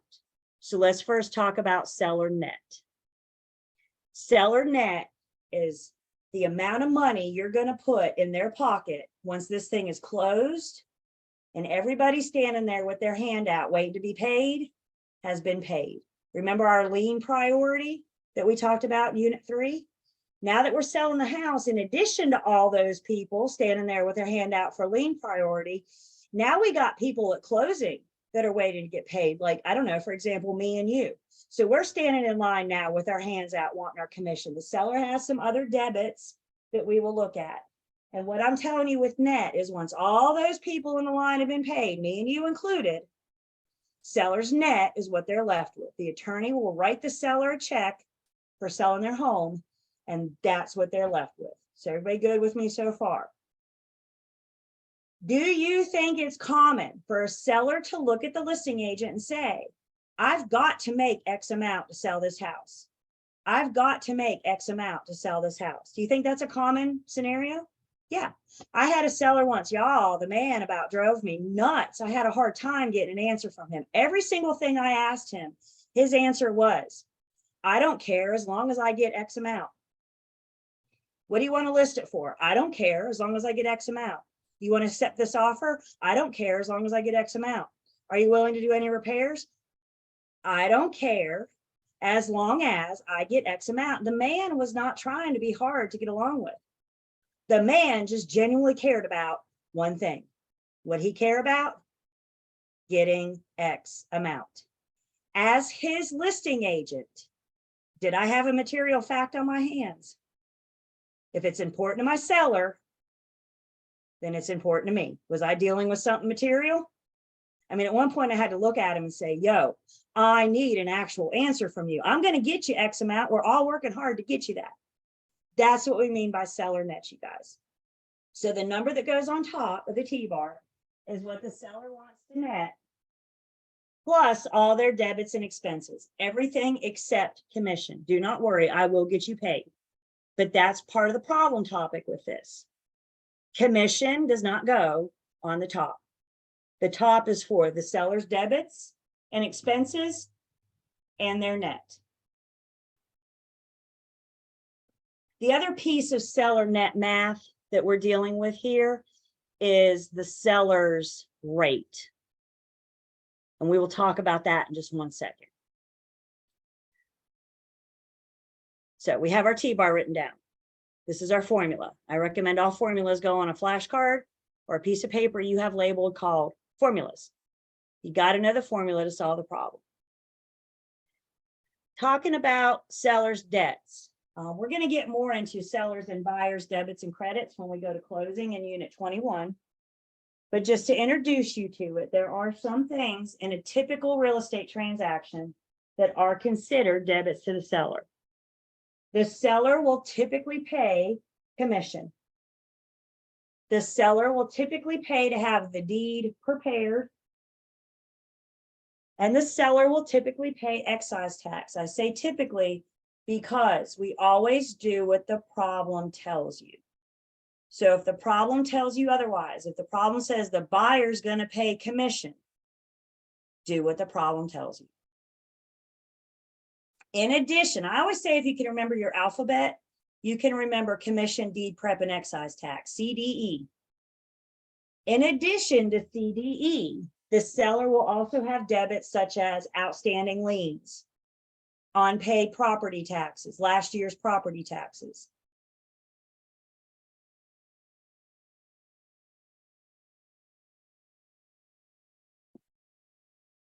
When we talk about the seller's rate, I want you to think about pie. Can you go back for just a second? I'm so sorry.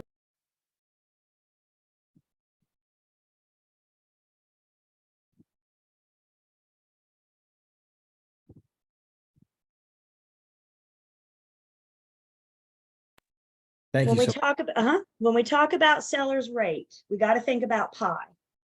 If the entire pie represents the sales price, 100% the entire pie represents the sales price. The sales price belongs to the seller. The seller takes that sales price and they pay all their debits and expenses. They pay May and you, and they get whatever's left from their pie. Of the seller's pie, they're going to give us a very small piece of the pie. If, for example, the seller has agreed to pay 5% commission, tell me in a private chat what's left for the seller. What is the seller's rate? They've agreed to pay. They've agreed to give you a piece of their pie. If they're giving you a piece of their pie, seller's rate says whatever's left belongs to them. So if the seller's giving you 5% of their pie, how much are they keeping for themselves?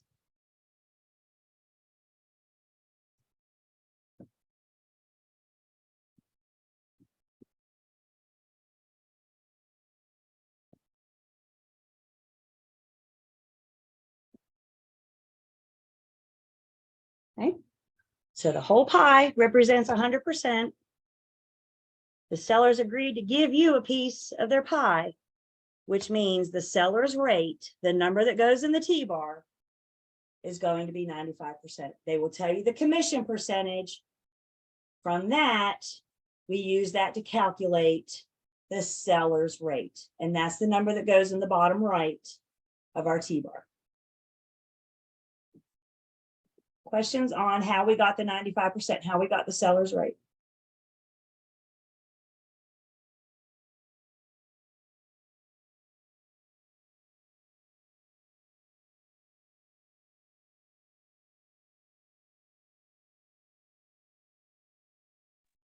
Is this after all of the debts are paid, or this is before all of All the they've debts? done is given you a piece of their pie, because remember, our commission doesn't go on top. Mhm. All of their debts and expenses, everything but commission. Because commission is calculated and what the seller's rate is. Once they give you their pie, whatever's left is what they get. And that's where our commission is taken from. Okay, but 95% of the sales price, not 95% of whatever's left after the seller's debts are That's right, paid. of the sales price, because the sales price is 100% of the pie. So they've Okay. given you a piece, and now they have what's left to pay out outstanding mortgages and liens and all their debits and deed prep Okay. and commit, excise tax. Yep. They have Perfect. 95% of the pie to pay everything, and whatever's left is what they're gonna get.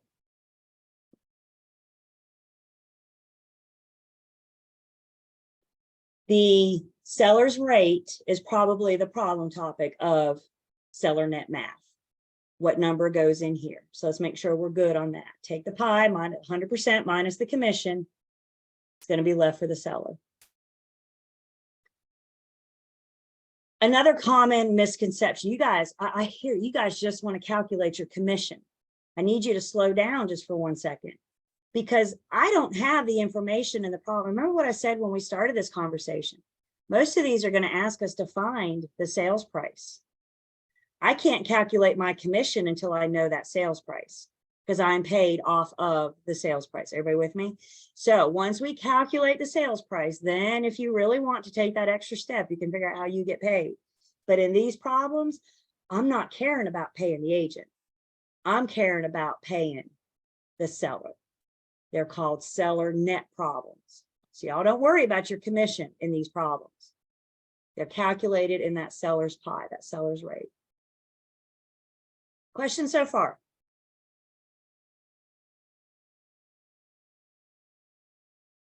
All right, let's take a break. When we come back, we'll do some seller net math, then we'll wrap up Unit 8.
All right. And we're back.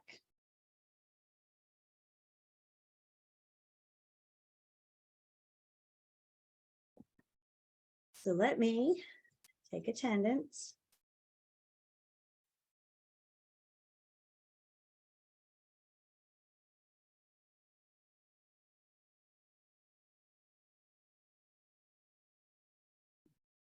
Make sure we have this. We have our formula, our T-bar. Again, that number at top is all the seller's debits, all their expenses, everything they owe, except commission. Commission is figured on the seller's rate when we figure that pie, sales price being 100% of the pie. If I have this down in front of you, we can reference it. Okay. Tell me in a private chat what you think the sales price needs to be.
About another minute, and then we'll talk about it.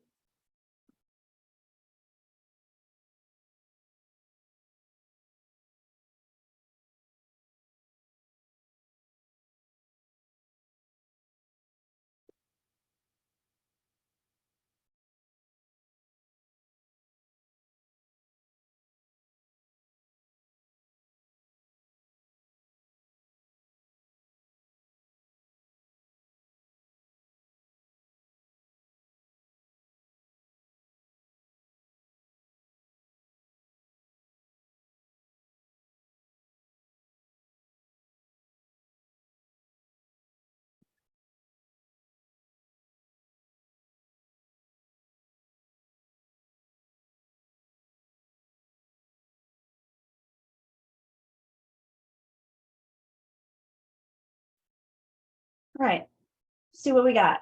What do you do first? Let's just read it. Property owner wishes to net 56,500 from the sale of her small building. She needs to pay off her existing mortgage of 115,000 and 12,500 in outstanding liens. The sellers agreed to pay the listing firm 7%. What is the minimum price this property must sell for in order for the seller to net? In other words, for the seller to pocket 56,500. So again, focusing just on what the question's asking for. They want to know the minimum sales price. So we can throw down our T-bar. And we know what we're solving for is our sales price. We've identified our X. So let's talk about the number on top. The number that goes on top of the T-bar is all of the seller's debits and expenses and what they want to net. All of their debits and expenses except commission and what they want to net when this is all said and done. So this seller wants to put 56,500 in their pocket. They have an existing mortgage that they got to pay off of 115,000.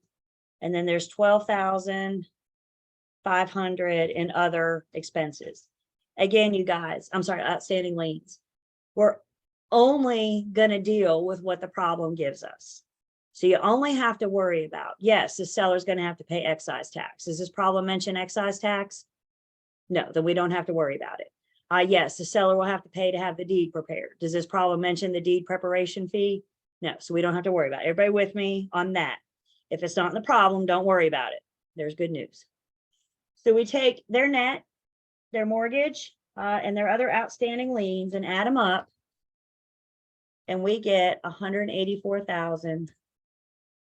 And that's the number that goes on top. This is all of the seller's debits and expenses, everything but commission, and their net. Questions on that?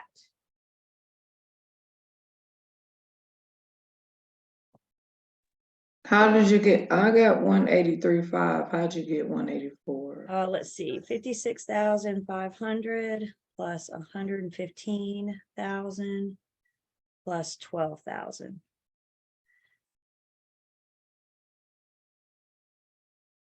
What I do wrong? 56,000. Well, it has to be a 500. 12,500. That's it. Yep. Oh, okay. Yep. Sorry about that. I did that on purpose to show you guys the important. No, I'm just kidding. Know what the problem actually says, the numbers and the faults. Thank you. So we have 12,500 for those outstanding liens. Okay. The 56.5 for the net, 115 for the mortgage, and then 12,500. So we get 184. All the seller's debits and expenses, except commission plus net.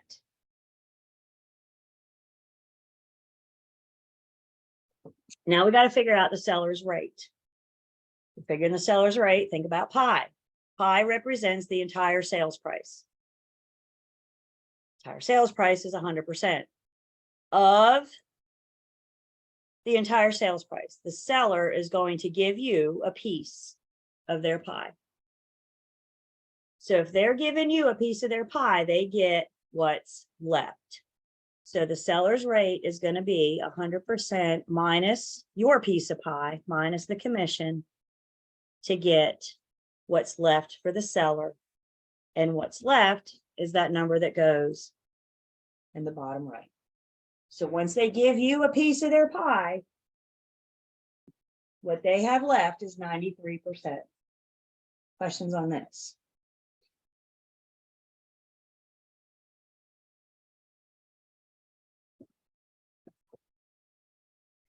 That fourth line on the T-bar means divide. So 184,000 divided by 93% gives me a minimum sales price.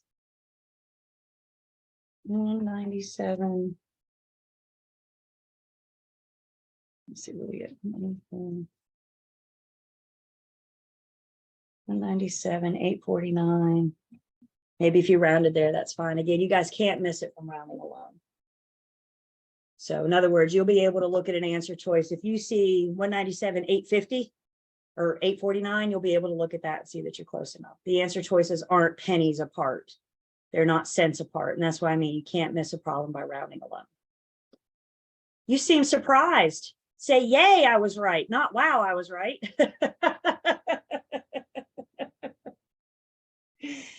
Seller net. Again, you guys, the keys. Debt, expenses, and net go on top. The seller rate is 100 minus our commission. So how much are you going to get paid? Bonus question. I get paid if you list this house for 197, 849, 46, or whatever number close to that you got, you get 7% of the sales price. And that's where you guys, you start reading these problems and you see the 7%, and all of a sudden you stop caring about the seller. And all you care about is, how much am I going to get? But until you find that sales price, you cannot calculate your commission. So who are we putting first in this case? We're putting our sellers first. Kind of how agency works a little bit, hey? There we go. There's our commission. How much are you getting? Yeah. Let's see. 197, 849.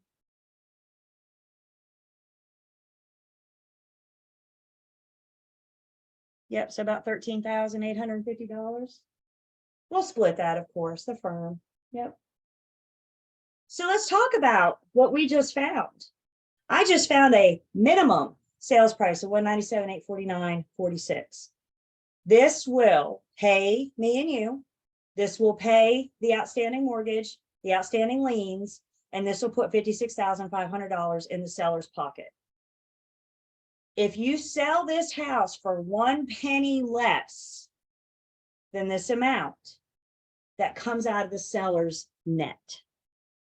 So your seller is not going to walk away with 56.5. They're going to walk away with 56,499.99. Anything under that price, they have to pay their outstanding liens and mortgages. They're contractually obligated to pay you 7%. So anything less than this comes out of them, and they're not getting their 56.5. Do we have a happy seller?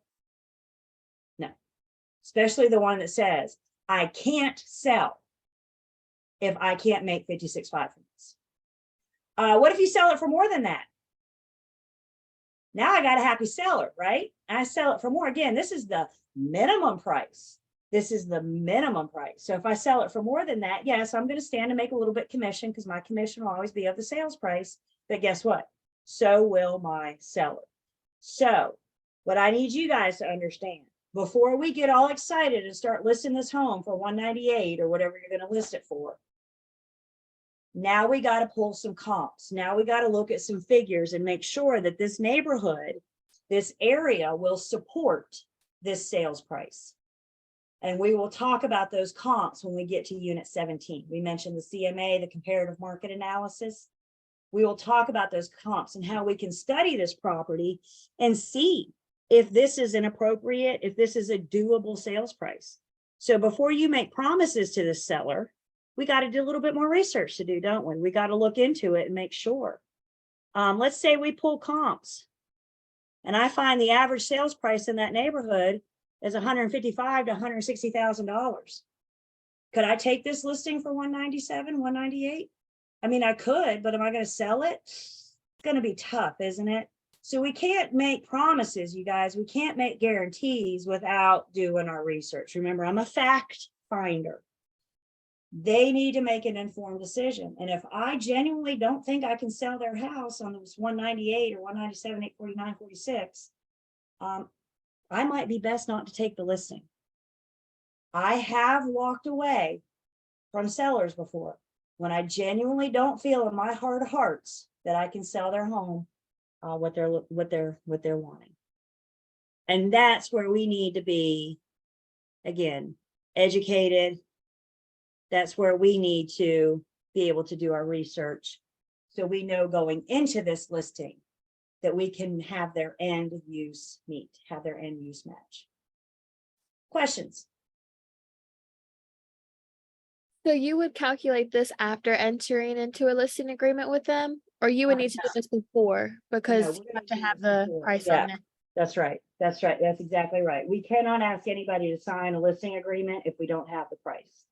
So Okay. determine, and usually in practice, I mean, I'm doing research, I'm pulling comps before I ever talk to the seller.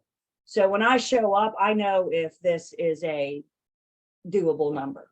So remember, I'm learning everything about the property I can before I ever come over and meet you.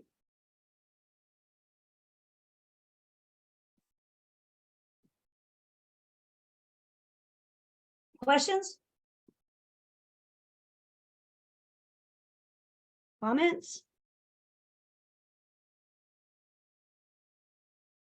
Can I erase the pink?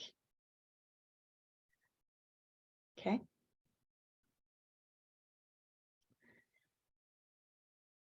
That did it. That gets us through Unit 8. That gets us through agency. Y'all exhale. I feel like you've been holding your breath for the last 2 weeks. Go ahead and exhale. Let it out. There you go. So those key terms are back on page 187. Key point review for Unit 8 is 243. You got that student quiz on page 248. It does have some of the math that we just went over. Using the commission map, graduated commission, and seller net.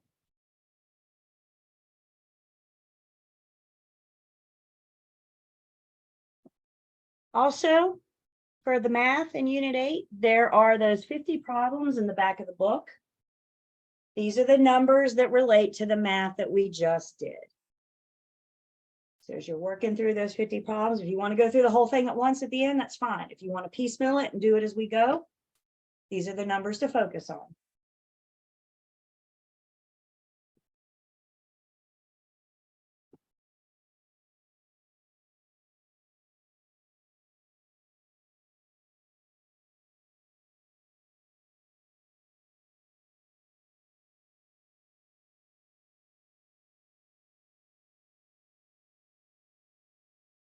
Also your math concepts.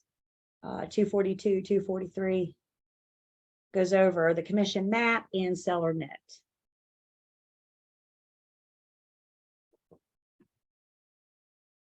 We're good?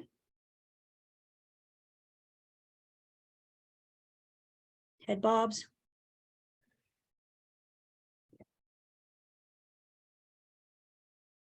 What's the ratio of verbal to math on this test? You got 8 math questions on your state exam. I think there's 10 on mine. The math alone can't fail you, which means you can get them all wrong and still pass this test. But if you can use some of the math, get some of the math to help get you an extra point or two. If math isn't your thing, don't spend all your study time on math. Just focus on some math. You will see commission math on your exams. You will see seller net math on your exams. Maybe you just focus on some of the math and spend your time on the words and the terms, because that's where the majority of your test is from. If we go out to the online learning system, you can see again, still in the Unit 8 material, there is, let's see, here's a math worksheet with some additional using the map, graduated commission, and seller net. There's also additional commission math. I put this in at the request of a class a couple classes ago, because this kind of works the problems working from the bottom up. So what we've done is the top down where we multiply.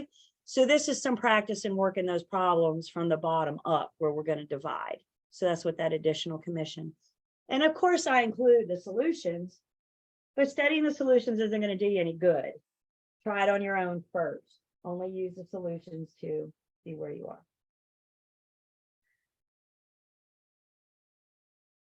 There's some extra, okay, that's the numbers. That's that math practice questions in the units is referring you to those numbers in the back of the book. Questions?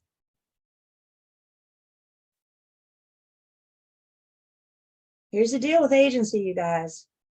We are done. We are putting it behind us. You need to keep studying and looking at agency.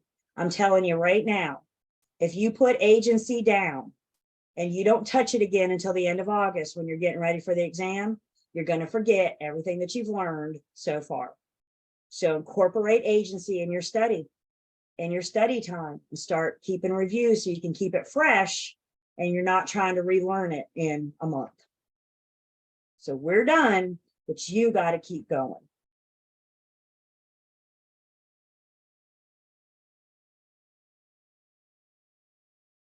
Okay. Yep.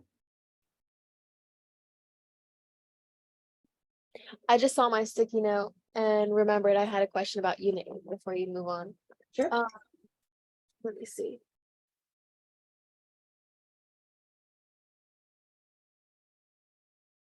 On page 223, when it starts talking about is it okay that it's not about the math? Sure. Okay. When it starts talking about the property disclosure statement, Mm-hmm. it says that, so there's the RPODs, but not every single property has to have an RPODs. Mm-hmm. But at the same time, it says that there's an additional statement, owners association disclosure addendum. That's That right. has to be done for every single property or No. every property that doesn't have an RPODs. So if it's in an HOA, so if the properties, remember the RPOs is not required for new construction. Right. So if it's a new construction property in an HOA, we don't have to do the RPOs, and part of the RPOs is going over the HOA information. So because the RPOs isn't required, but we're in a subdivision, we're going to do the owners association addendum to disclose the HOA information. Oh, okay. So it's a substitute. Yep. If it's not an HOA, then we don't have to worry about it. It's only there if the RPOs is not required and it's in an HOA. Yep. And we're Got going it. to talk more about those forms. We'll actually address that one when we get to unit 10. So that'll all kind of start coming together. I think Okay. we're going to start seeing that, you guys. We're going to start seeing things come together. We're putting the pieces together. Okay. Yep. Thank you. Thank you. Okay. Y'all want a Kahoot? Let's do our agency Kahoot. Make us official. Grab your phones. Get you a QR code. So the easiest way to get in the Kahoot is to scan the QR code. If you're going via the app or the website, you need a game pin. So this game's game pin, 733-7469. And then of course you're asked to put in your name, and I think you guys even get to pick your avatar. Don't spend all our time picking your avatar. Perfect, Nicole. You can play in your mind. Yep.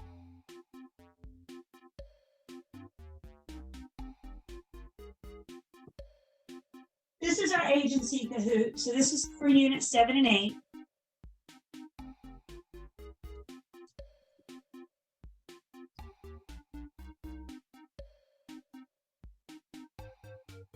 Let's see. You're back, but your camera's not on.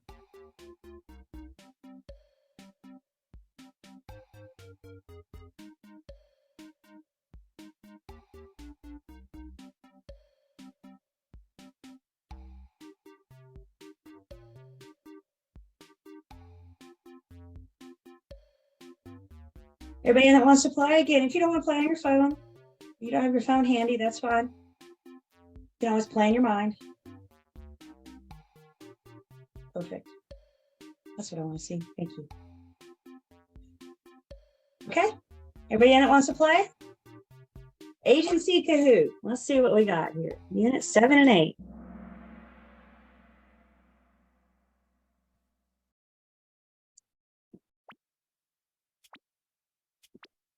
Question number 1. A broker is permitted to represent both the seller and the buyer in the same transaction when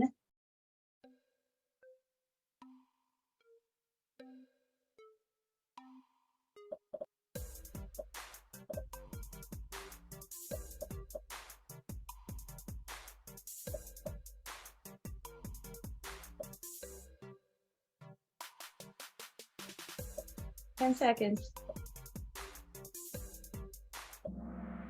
Good job, you guys. What do we know about dual agency? It is intentionally created with informed written consent of both parties. So dual agency, we got to have that informed consent of both buyers and sellers. Questions on this one? How many clients in dual agency? You all can show me right now. How many clients in dual? How many clients in dual? 2 clients. How many customers in dual? Customers. 0. Both are clients. Both are in first class.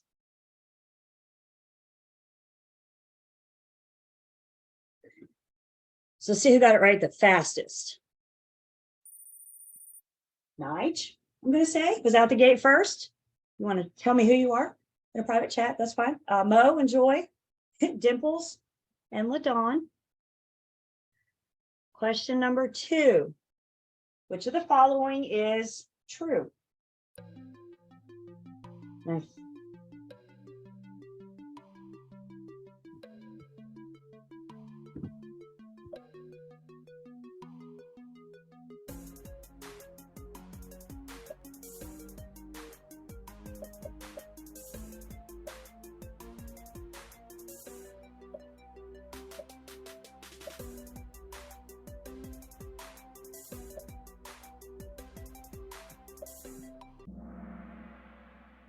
Which of the following is true? So this is talking about our universal agent, our general agent, and our special agent. So let's go back and look together at page 149.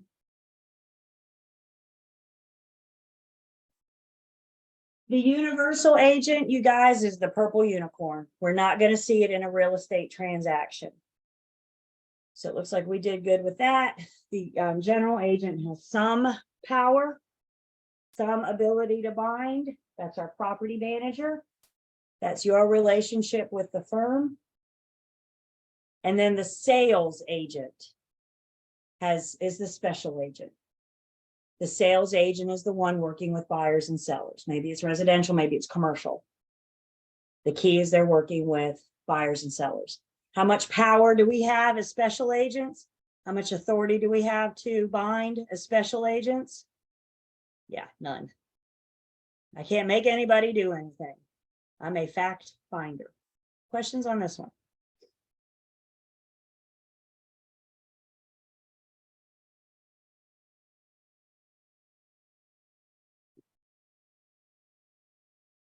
So we got J. Laura's up the top, Dimples came up, Ree is on the board, Nijay's still on, Mimi's on. Kai is our highest climber, up 8 places. Question number 3. A listing agent knows about a problem with the roof and does not disclose to potential buyers. The agent is guilty of. And I gave you more time, so take your time on this one.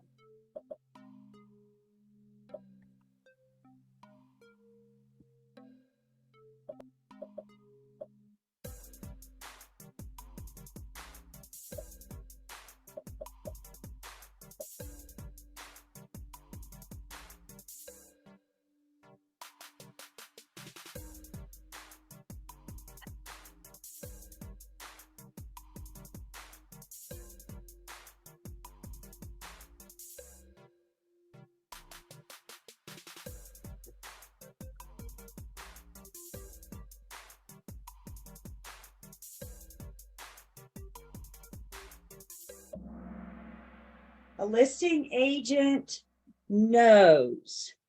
Keywords. Do you know that the roof leaks? Yep. And they do not disclose. So you second guess yourself. So that's going to go, what's the key word here?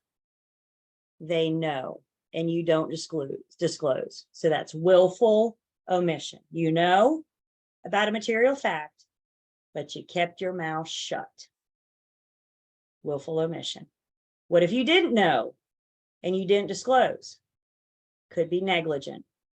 The commission's going to ask, could you have found out? Could you ask questions? Could you look up and see a big water stain on the ceiling and your little red flag go up, prompt you to ask some questions? Questions on this one?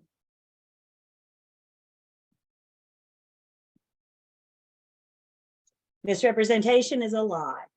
So had you known and a potential buyer said, does the roof leak? And you say, there's your willful misrepresentation. You know, and you lie. You either misrepresent it and lie, or you omit it and keep your mouth shut.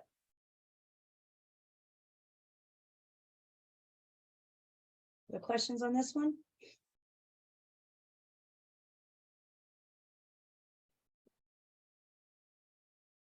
See what we got. Jalora and Dimples are standing on top. Mimi's come up. She's on fire this round. Answer streak of 3. Kai's up, Mo's up on the board. Question number 4. Which of the following statements is true about agency representation? And again, I'm giving you more time.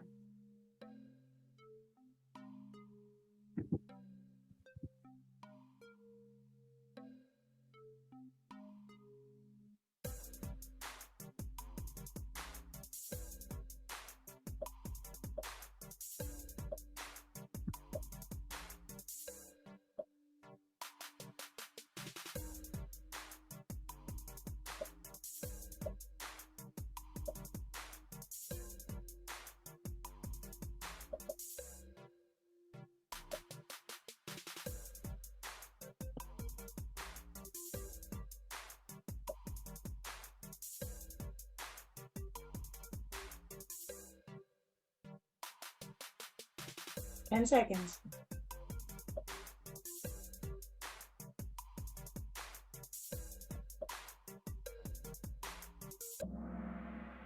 Which of the following is true? Let's see. The BIC and the PB can be dual. They cannot be designated. The BIC and the PB can be dual. Remember, dual agency is not about the individual broker. Dual agency is about the firm. All of us can be a dual agency because the firm is in dual. The two cannot be designated opposite each other. And the reason for this, you guys, the reason being is because as a provisional broker, your broker in charge should be in your back pocket. They should be having conversations with you, helping you through your listing appointments, buyer consultations, you know, hey, did you call so-and-so today? I mean, they are there with you, helping you get started. So just by the nature of their relationship, the BIC should know something about the PB's side client. So because of that, they cannot be designated. PB and full broker cannot act as designated agents. They absolutely can, as long as we don't have prior confidential information. That's the other caveat to designate. Did I just see a hand? I think you're about to go over it, the circle. Because Let's see, representing a buyer and PB representing a seller cannot be dual agents. So again, dual is not about the individual. Dual is about the firm. but a provisional broker can't do both, can't do dual. Sure. That's why it's not true. We're looking for the one true one. So they can be dual. Oh, okay, got it. Those teeny tiny words, hey, I hear you. Have we learned that much? Every single word means something. Slow down, y'all. Again, I recommend you guys timing yourself when you're taking these flat quizzes, like the ones in the back of your book. Start working with a clock now. Both of your exams are timed. Figure about 2 minutes per question. Anything else on this one?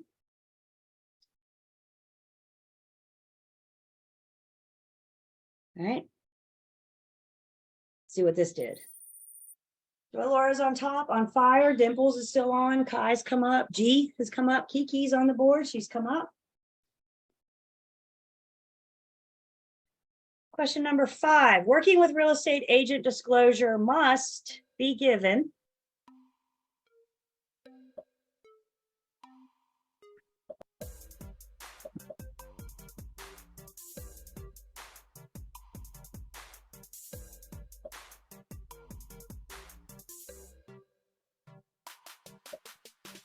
Ten seconds.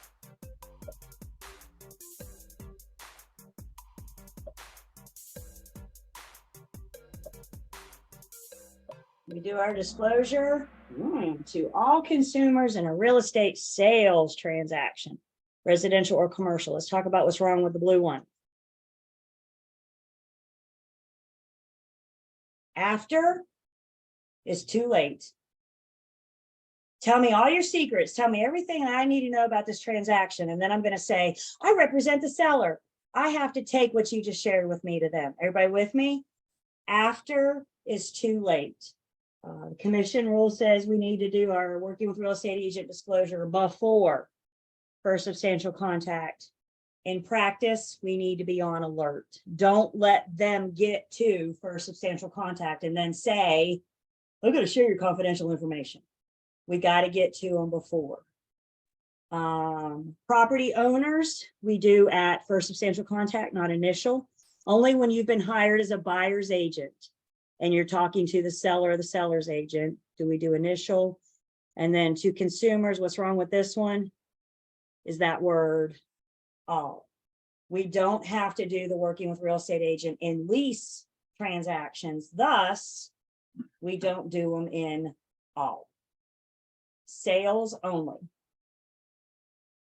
Questions on this one? Comments on this one? I got a comment because I think it was the word must be given, which is what threw me off instead of yeah.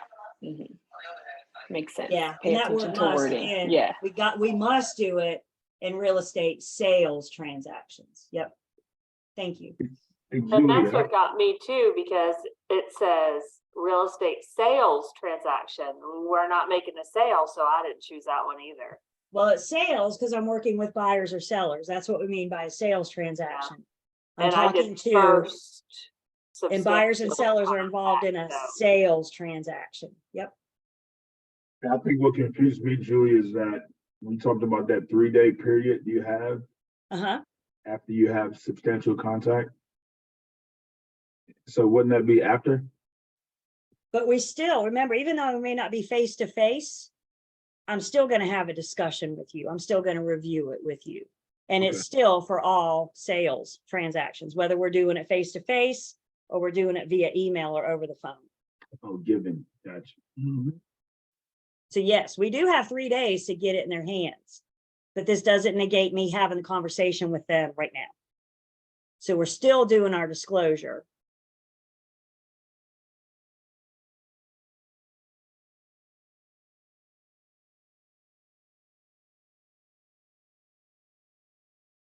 Okay, anything else on this one?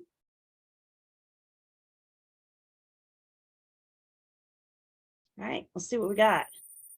That didn't shift. Everybody stay where they are. J. Laura and Dimples, Kai, G, and Kiki. Let's see. Question number 6. A listing agreement may be terminated for any of the following reasons, except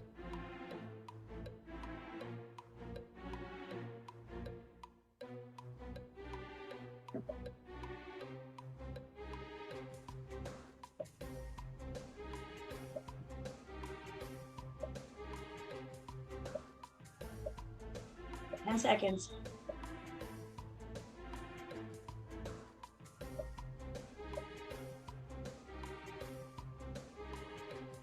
Listing agreement can be terminated for all the reasons except if the individual agent's license goes inactive, if the individual agent passes away. Remember, the listing agreement is between the seller and who? The firm. So if the individual agent's license goes inactive, the show still goes on. If I sell your property, I've done the job that I've been hired to do. So that'll end our listing agreement. Mutual agreement, we agreed to get into it. We can agree to get out. You hired me to sell the house and the house burns down. I no longer have a product to sell. So destruction of the property may terminate the listing agreement. Questions on this one?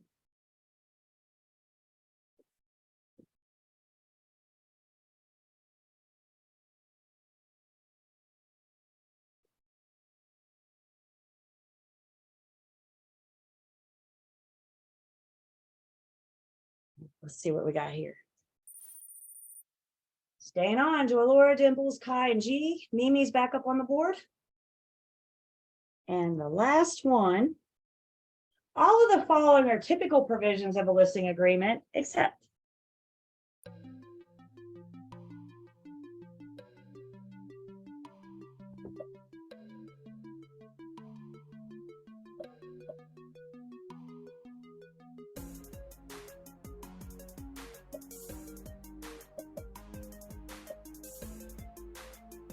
10 seconds.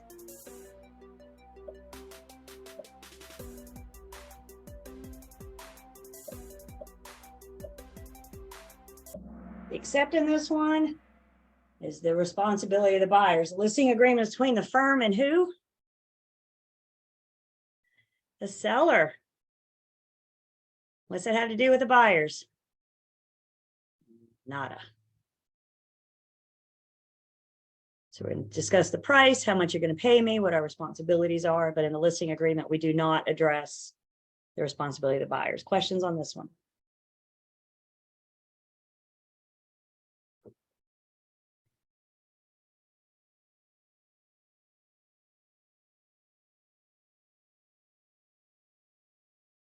All right, let's see how this shakes out. The third place winner is Kai. Good job. My second place winner is Joy Laura, excuse me. And our first place winner is Dimples. Dimples crept up at the last possible minute there. Mimi's our fourth runner up. G's our fifth runner up. Good job. I don't know if I told you guys, but back in the day when we were in person, I used to buy my podium winners candy bars. Now that we're on Zoom, my candy bar budget has greatly increased. So what I recommend to my podium winners and all of you, why don't you go get yourselves a candy bar this afternoon? How's that sound? I just gave you permission. All right. Questions, comment?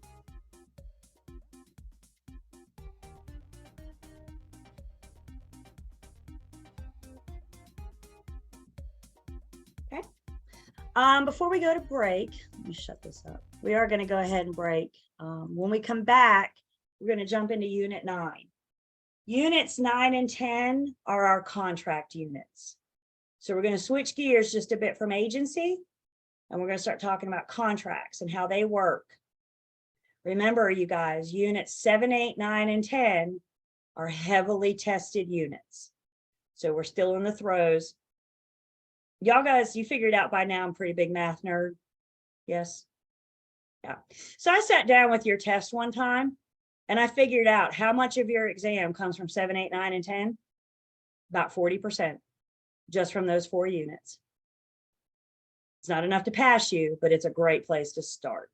So we're going to go ahead and take 10. I know we're a little early, but we're going to go ahead and take our break. And when we come back right at noon, we're going to jump into Unit 9.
Welcome back.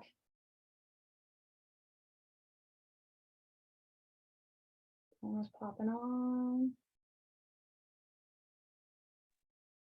Oh. Did I hear a question? Or something? So I'm going to go ahead and take attendance. Real quick, before we jump in, don't forget our tentative schedule, you guys. I hope you have all of our dates. But you will notice when we finish unit 10, we got a midterm exam. So we're going to talk about that next week. We got to get closer to it. But just know next week, we got a midterm. And it's going to be units 2 through 10 and 20. 20 was our super scary environmental unit. So 2 through 10 and 20, no math on the midterm. Once we get through unit 10, we'll explain how it's going to go down. We're not going to do it in class together, but I'm going to give you guys the test the link to take on your own. So we'll talk about that next week. You can start preparing for it this week. And what a great way to review what we've covered so far. So just know we got that coming up next week. While I'm here, make sure you got our dates. There's a cram course for you guys on the 26th. It's online. We'll send you a Zoom link on the 25th. Final exam is on the 31st. And then if you are eligible for the retake date is September 5th. So just make sure you got these, especially these red dates, the cram course, the exam, and the retake. And then we'll talk about the midterm next week. That's where we are.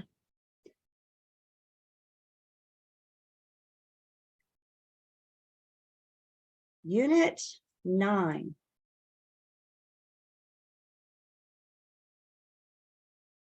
Unit 9 is basic contract law. Everybody know that word basic.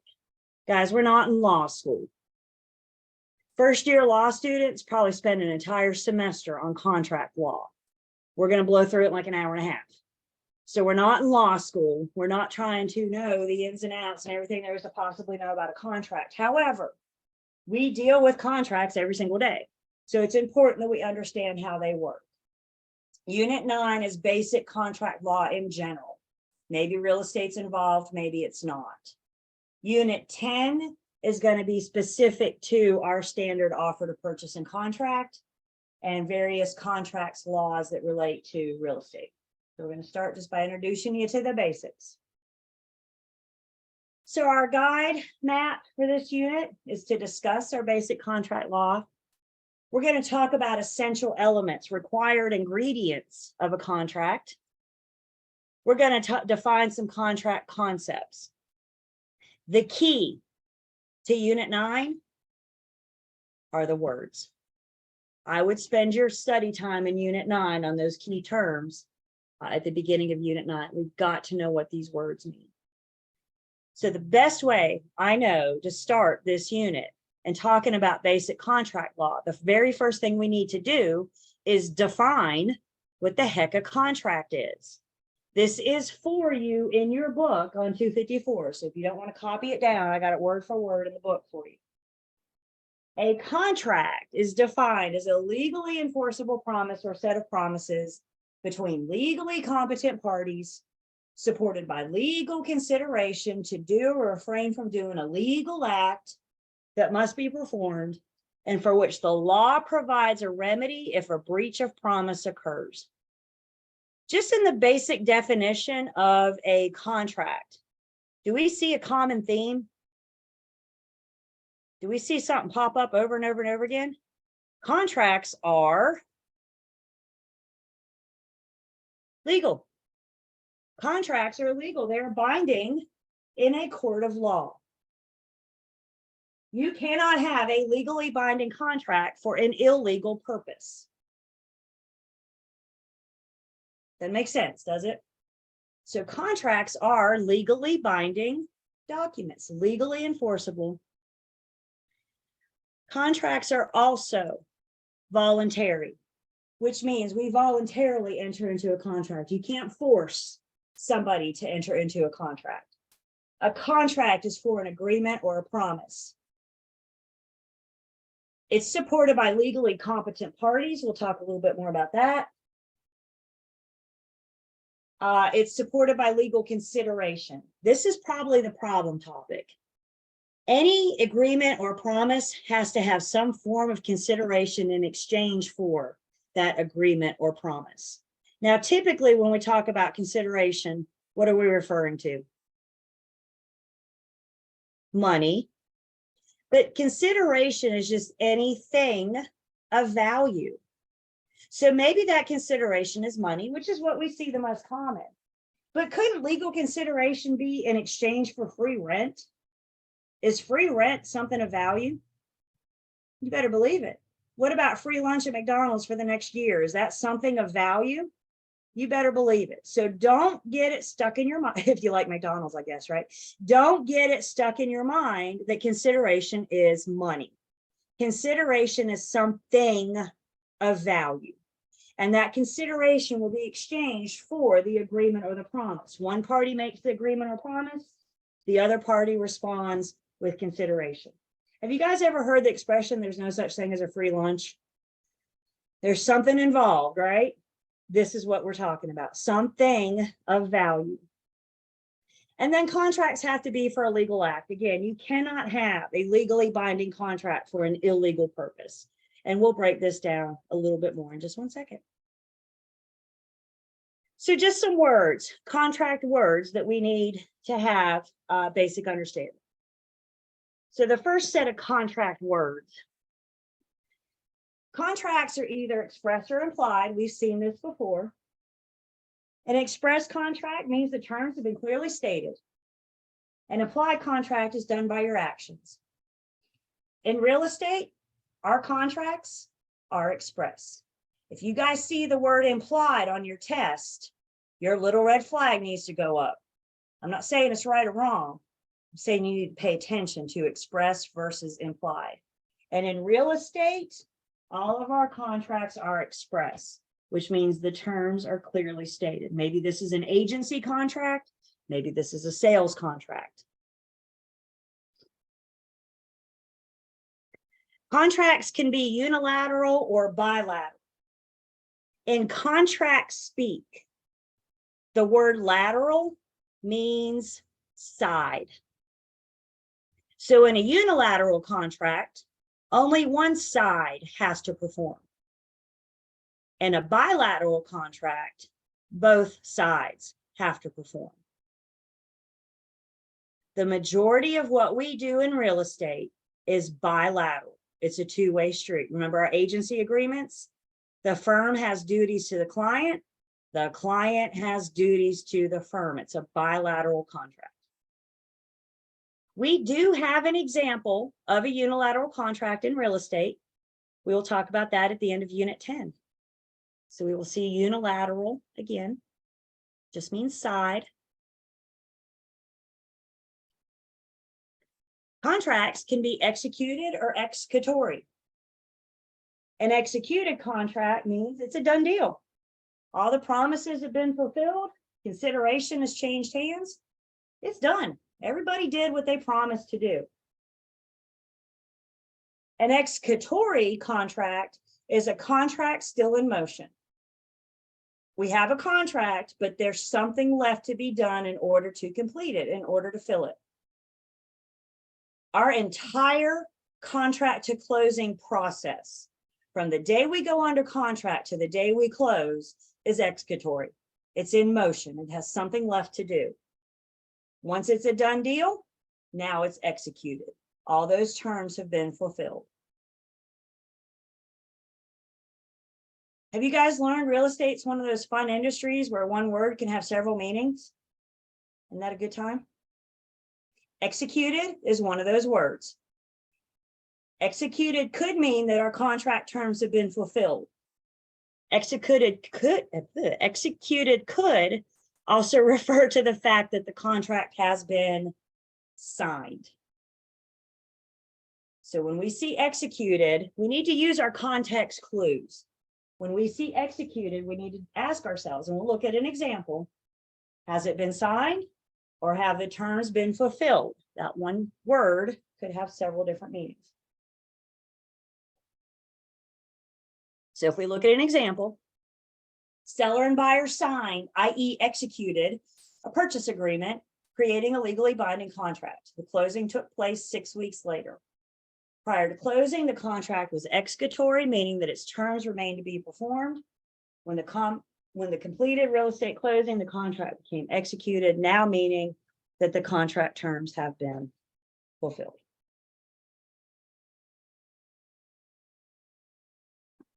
Questions so far?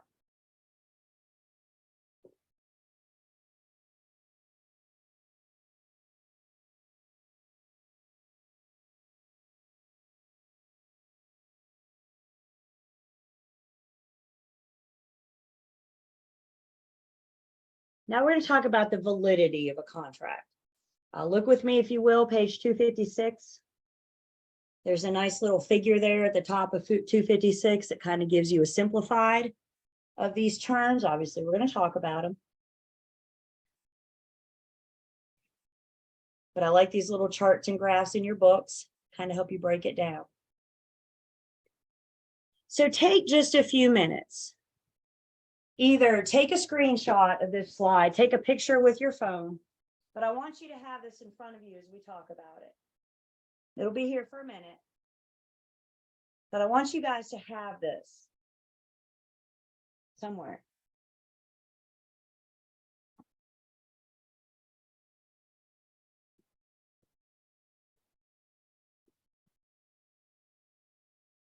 So let's talk about what all this means. Contracts can either be valid or void. Whether or not they're valid or void is up to the judge. This is all legalese. You and I do not get to determine if a contract is valid or void. That's the judge's job. So contracts are either valid or void. The difference is whether or not they have the essential elements.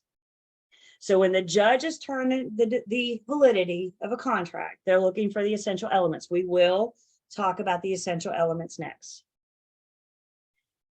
A valid contract is enforceable, meaning a valid contract has all the essential elements and it'll stand up all by itself in a court of law. If either party takes this contract to the judge and says, I want out of this, the judge is going to look for those essential elements. They're going to look for an out. And if they can't find one in a valid contract, if it's an enforceable contract, they don't have an out. Meaning if they do back out, they're in breach, and any contract will spell out those consequences of breach. If either party breaches, what's going to happen?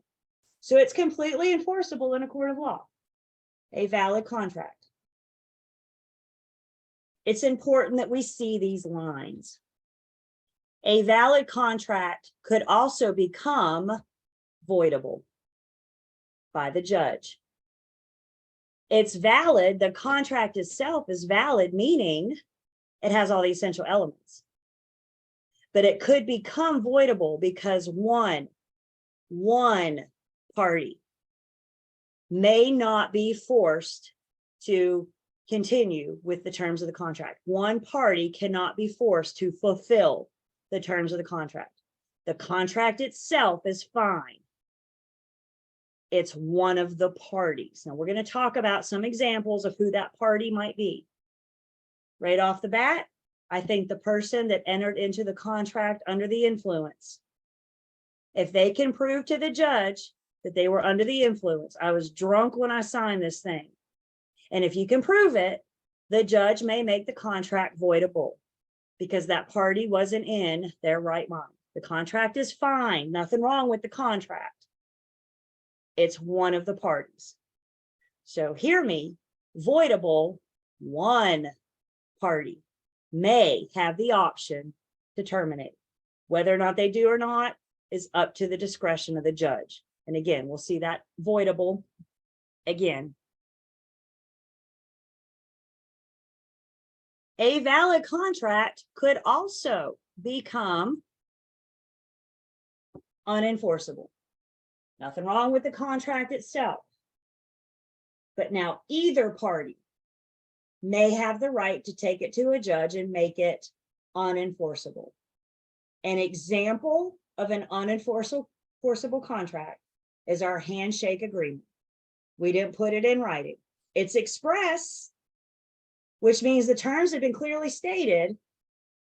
But instead of putting it in writing, we just shook hands. One of us does or doesn't do what we promised to do. We take it to the judge. We stand in front of the judge and said, well, he said this and she said that. She told me this and she didn't do this and da da da da da. And the judge is going to say, stop talking. Show me your contract. Well, we didn't sign anything. We just shook hands. The judge is going to say what? Get out. This is unenforceable. If we don't have something in writing, it can't be enforced. So the judge will rule that unenforceable. Understand, does a napkin count? It's in writing, isn't it? So technically, could the parties have a legally binding contract on a subway napkin? Yeah. Yep, we got to be careful, you guys. We got to be careful. Understand this, you guys. This is so important. The valid contract, whether or not it becomes voidable or unenforceable, that piece is about the people. There's nothing wrong with the contract itself. It's voidable because how many parties has the right to go say, I shouldn't have to carry through with the terms? Voidable is how many? Everybody show me. How many? One. Unenforceable could be either party. However, if a one party or either party never take it to the judge, we still have a valid contract, and this could go on to closing. The judge is the one that makes it voidable. The judge is the one that makes it unenforceable. If the judge doesn't know about it, what can the judge do about it? So as long as our handshake agreement, as long as we don't have a problem, could you buy my house on a handshake? Yeah, as long as we don't have a problem and we have to take it to judge. Is everybody with me? It's valid because it has the essential element. It can become voidable because of one of the parties. It could become unenforceable because of either party.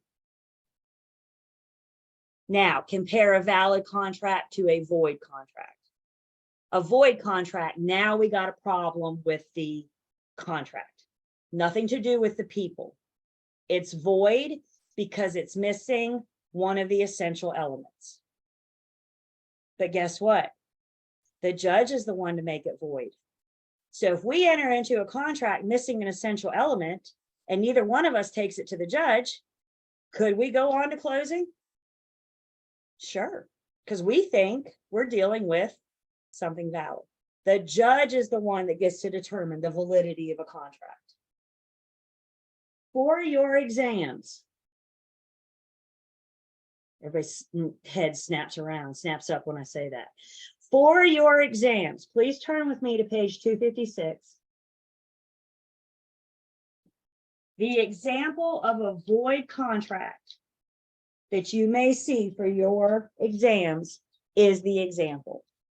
And anybody that's been declared legally incompetent by a court of law, the judge would make that void. And that's our example of a void contract for now. Everybody see that? For example, page 256. So valid and void is about the contract itself. Voidable and unenforceable is about the people. The judge is looking for the essential elements. Y'all remember when we talked about our essential elements of a deed, and we talked about those required ingredients? Now we're looking for the validity, the essential elements of a contract. So let's look at an example. Steve and Ted orally agree that Ted will sell his home to Steve for $175,000. Neither Ted can enforce the oral contract against Steve, nor Steve against Ted. Ted and Steve may voluntarily carry out their agreement, but if either refuses, they don't have a legal remedy. So if either one of them takes it to the judge is going to say, show me your contract. And both parties are going to say, we didn't sign anything, we just shook hands. And the judge is going to say, get out, it's unenforceable. When it comes to contract law, good rule of thumb, if you got verbal, you got nothing. Because you don't have a leg to stand on. So what do we document? Everything. What's a good way to document somebody's legally binding promise? With a contract. Questions so far?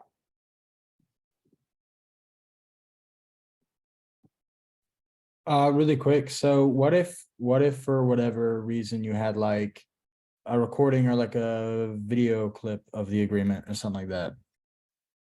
Well, now that might be a change, because now the judge can hear the parties say, I promise this and I'll do that.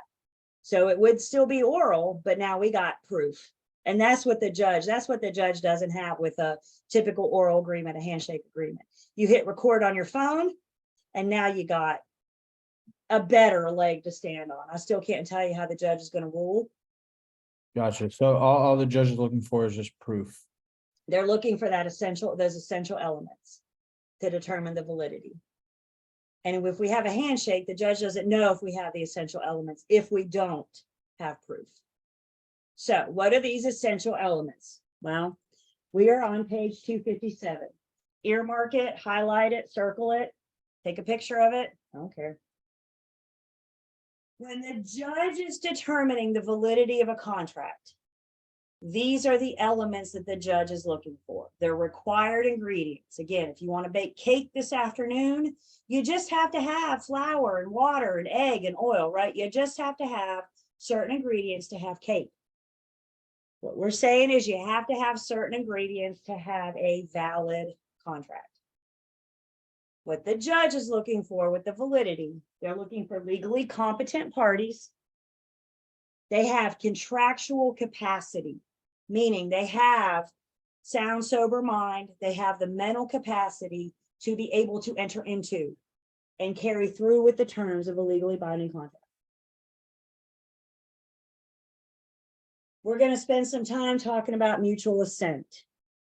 Mutual assent is also referred to as meeting of the minds. Mutual assent is also referred to as offer and acceptance. So mutual assent is meeting of the minds. It's offer and acceptance. One party has to make an offer that's considered and eventually accepted. What we're saying with mutual assent, the parties have to agree to enter into a contract together. We'll spend some time talking about that. Legality of object. Again, you cannot have a legally binding contract for an illegal purpose. It's got to be for a legal purpose. And then there's that some form of consideration. There are no free promises. Consideration may or may not be money. It's something of value. What do you consider valuable?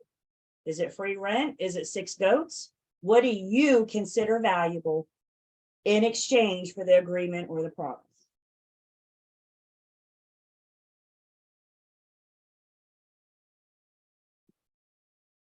Also with contracts, we have to have, the judge is looking for reality of consent.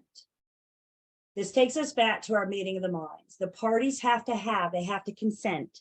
They have to agree to enter into the contract.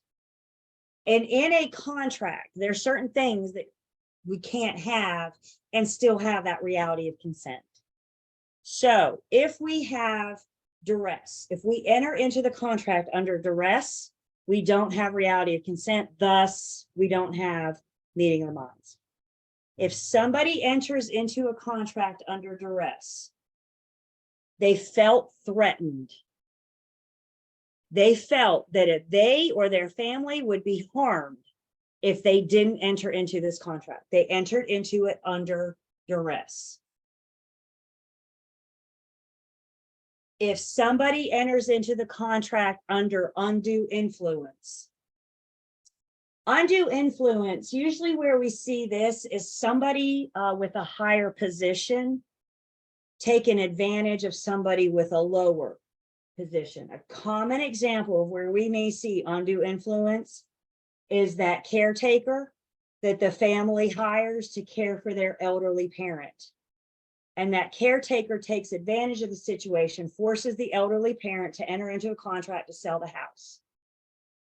They played on their role. They played on their relationship. You don't sign this, then as your caretaker, I'm not going to give you your meds, or I'm going to make sure you don't eat dinner. You guys with me? They took advantage of that situation. The family finds out about it. Is the family happy? Nope. They take that caretaker for undue influence. Think of undue influence as the emotional side of it. Mom, if you don't sell your house, I'm not coming home for Christmas. Assuming mom wants me to come home for Christmas. Could mom feel emotionally threatened? Could she feel under undue influence? Could she feel pressured to sell the house? That could also be undue influence. I'm taking advantage of our relationship. If there's misrepresentation or fraud in the contract, understand misrepresentation and fraud are both lies. They're both lies. The difference in the two is intent. The judge will have to determine if it's a misrepresentation or fraud. And again, the difference is intent.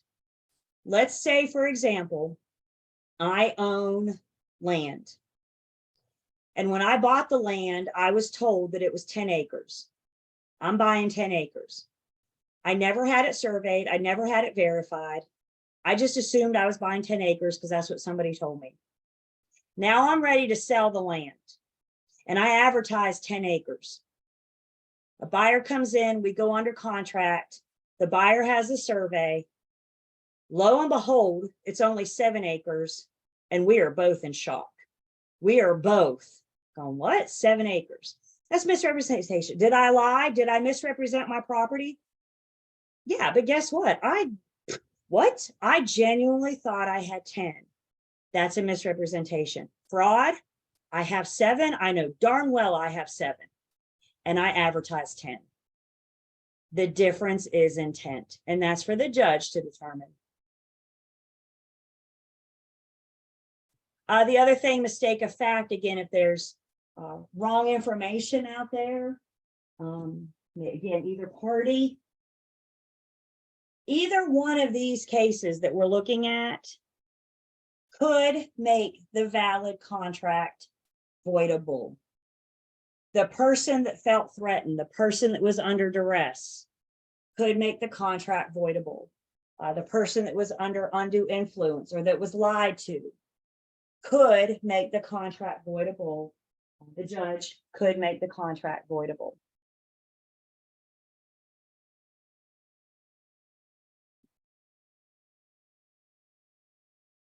We talked about, let me go back here for 1 second, going back. We talked about the legally competent parties. You know, one example we gave was somebody that was intoxicated. They entered into the contract while they were drunk. Didn't stop them from signing it and entering into it, right?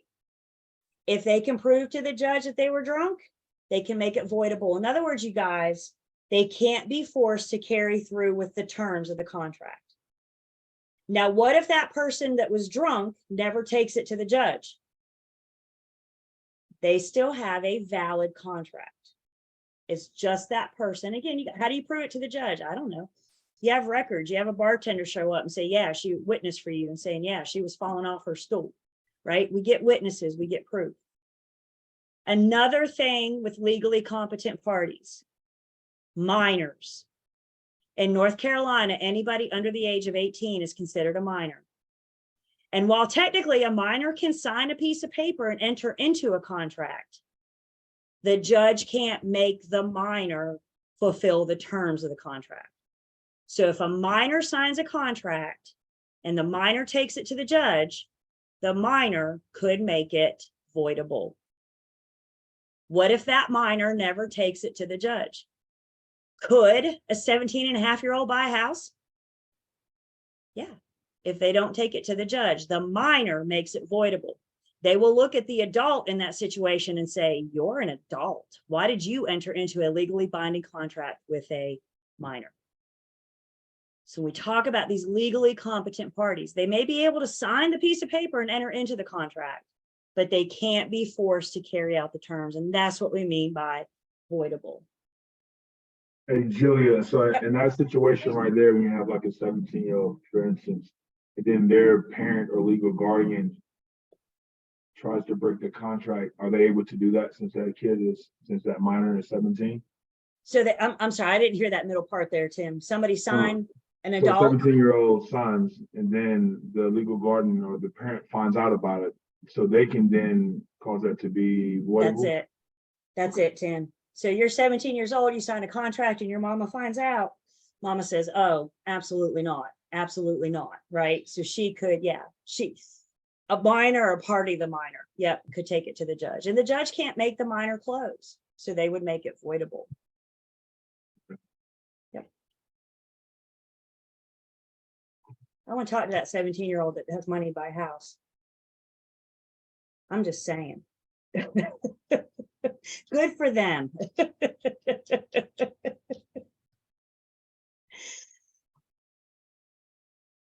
Okay. So on page 258, we start talking about the offer. Understand, we're going to talk about the offer and we're going to talk about the contract. So first off, we have to have an offer. An offer has got to be made. The parties to the offer, the parties to the contract are not the buyer and seller. That's way too easy, isn't it? The parties to the contract and the offer are the offeror and the offeree. Remember our OR and EE from back in Unit 5. The OR is who? Don't you say buyer or seller. The OR is who? The, see mouse move, the giver of the offer, the creator of the offer. The offeree is who? The receivee. It is way too easy, you guys, to give you buyers and sellers on your exam. What are they going to give you? Offeror and offeree. And one thing we're getting ready to learn, most of the time, the majority of the time, the buyer starts as the offeror, making the offer to the seller, who's the offeree. Could the seller not make an offer to the buyer? Could the seller make an offer to sell to the buyer? We're going to learn in a counter offer. These roles reverse. So I'm trying to nip this in the bud right now. Offeror and offeree are not about buyer and seller. It's about the giver and the receivee.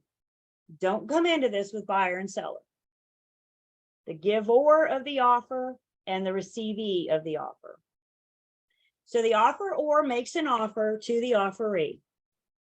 The offeree always has three choices when they receive an offer. And type. They can accept it, they can reject it, or they can counter it. The offeree is the receivee of the offer. And the offeree always has three choices. They can accept it, reject it, or counter it. If the offeree accepts the offer, they are agreeing to all of the terms exactly how they are. If the offeree accepts, there are zero changes. I don't care how small and insignificant it may seem. If I offer to buy your house for $100,000 and you say, well, I'm actually good, I need $100,001. We're haggling over $1 now, aren't we? Is that something different than what I offered? Yeah, it's only $1. What's the big deal about $1? If you're going to haggle over that $1, you can't accept it. If you accept it, you're agreeing to all the terms exactly how they are. If the offeree rejects it, it's dead on the table. A rejected offer is a dead offer. Can you revive a dead offer? Nope. A rejection kills the offer. It's dead on the table.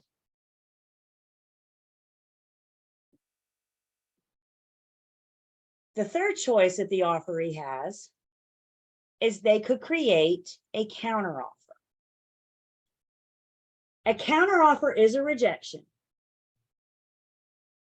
A counter offer is a rejection with a but. I'm good with all the terms, but this, and this. I'm good with the purchase price. I'm good with the closing date. I'm good with everything, but. And what happens in a counter offer? The original offer is rejected and the roles reverse. And now the offeree is making an offer to the offeror. So let's look at our contract wall. And on one side of the contract wall, we have the buyer who's going to start as the offeror.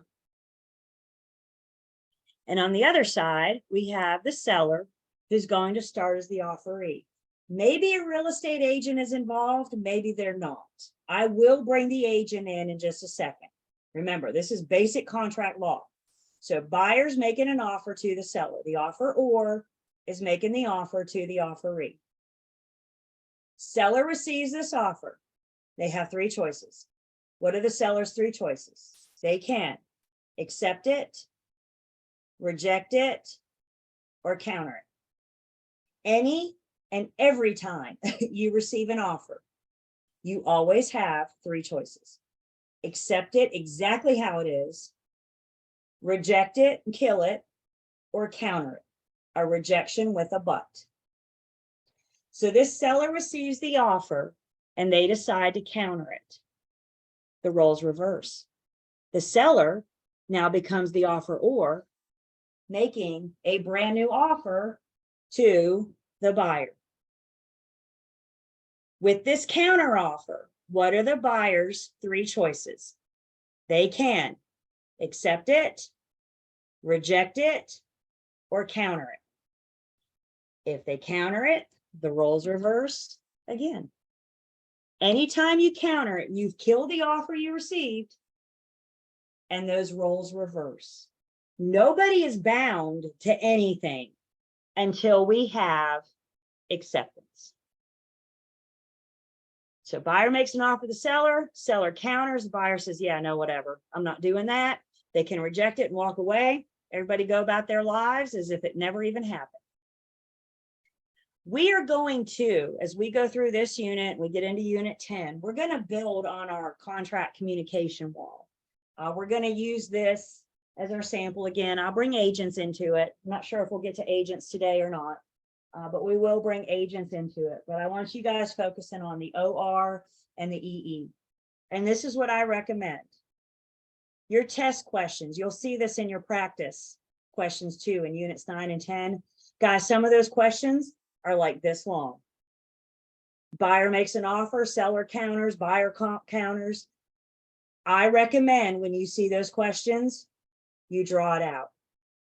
Because where we're heading is learning when we have that contract formation. And it's important that we know who's the last offeror and the last offeree.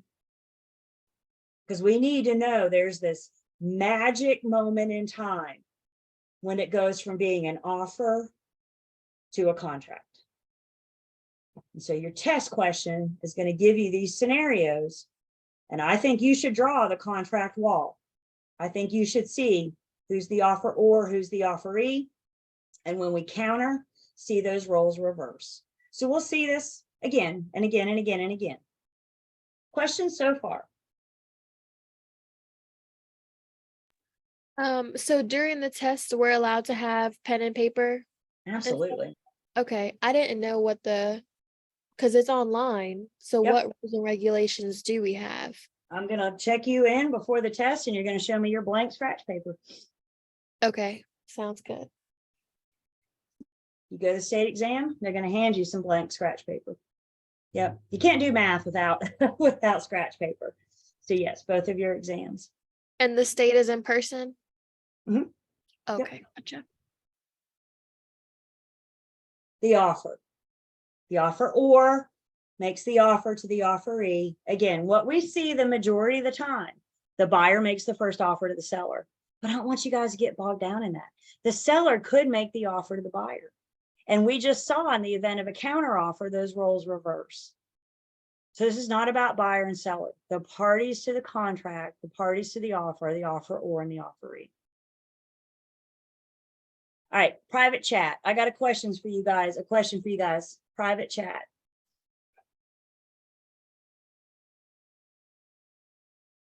Everybody ready?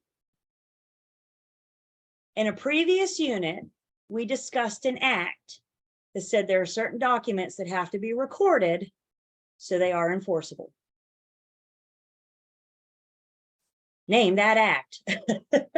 There was an act said there's certain documents that have to be recorded. And the whole reason we record it is so that it is enforceable.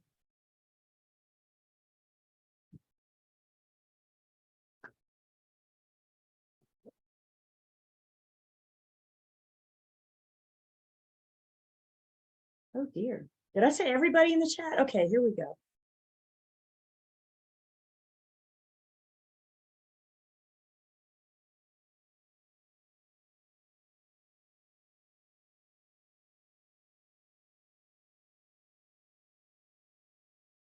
I did say everybody, right?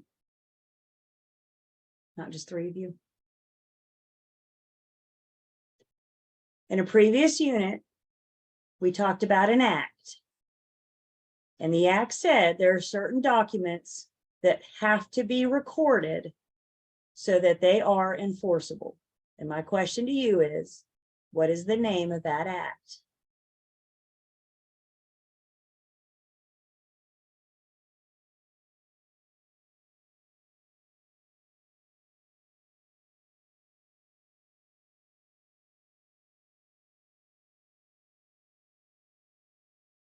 Make yourselves a note right now. Back in Unit 5, we introduced you to the Connor Act. Y'all remember Connor? Connor says there are certain documents that have to be recorded, must be recorded. Why? So they're enforceable. There's a very similar act that we're going to compare to Connor. Connor says it has to be recorded. There's another act called the Statute of Frauds. Statute of Frauds says it has to be in writing and signed. Why? To be enforceable in a court of law. Remember, if we take our handshake agreement to the judge and we don't have it in writing, what is the judge going to say? It is unenforceable. So how do we make it enforceable? Statute of Frauds says, put that sucker in writing and sign it. Connor says it has to be recorded. Statute of Frauds says it has to be in writing. I recommend in your notes after class a nice side-by-side comparison, because a problem topic in pre-licensing is Connor Act versus the Statute of Frauds.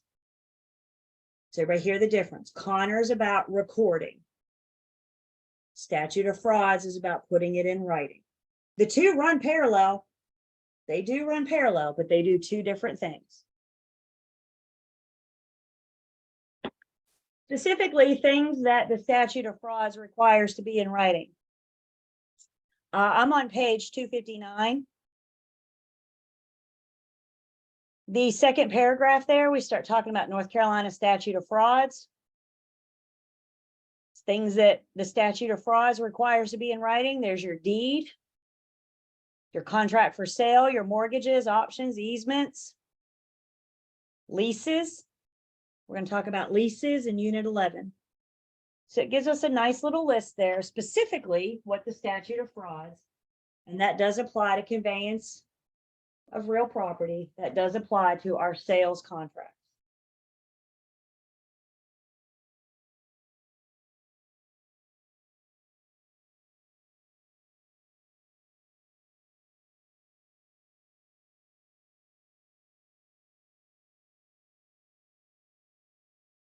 Another term in basic contract law is called the parole evidence rule.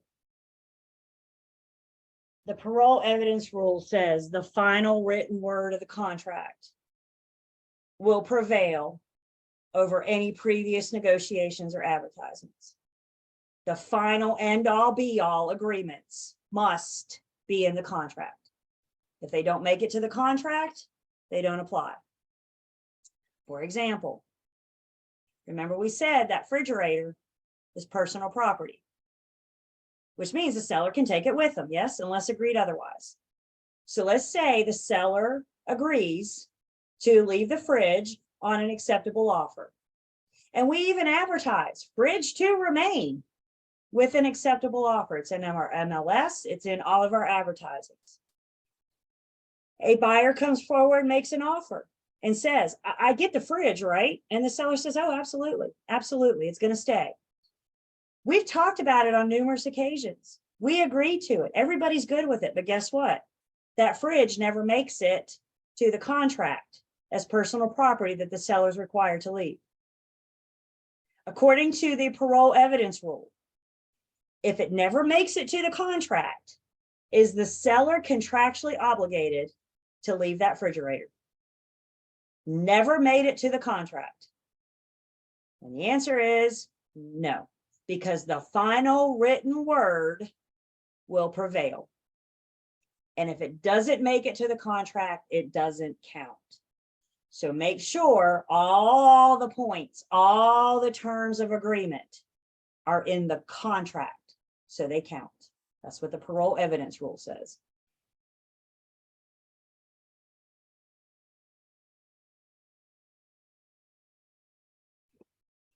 Some other contract terms. One we're going to learn when we look at our offer to purchase and contract is something called time is of the essence. Time is of the essence is a drop dead date and time, which means some performance has to happen by 5 p.m. on this date, for example.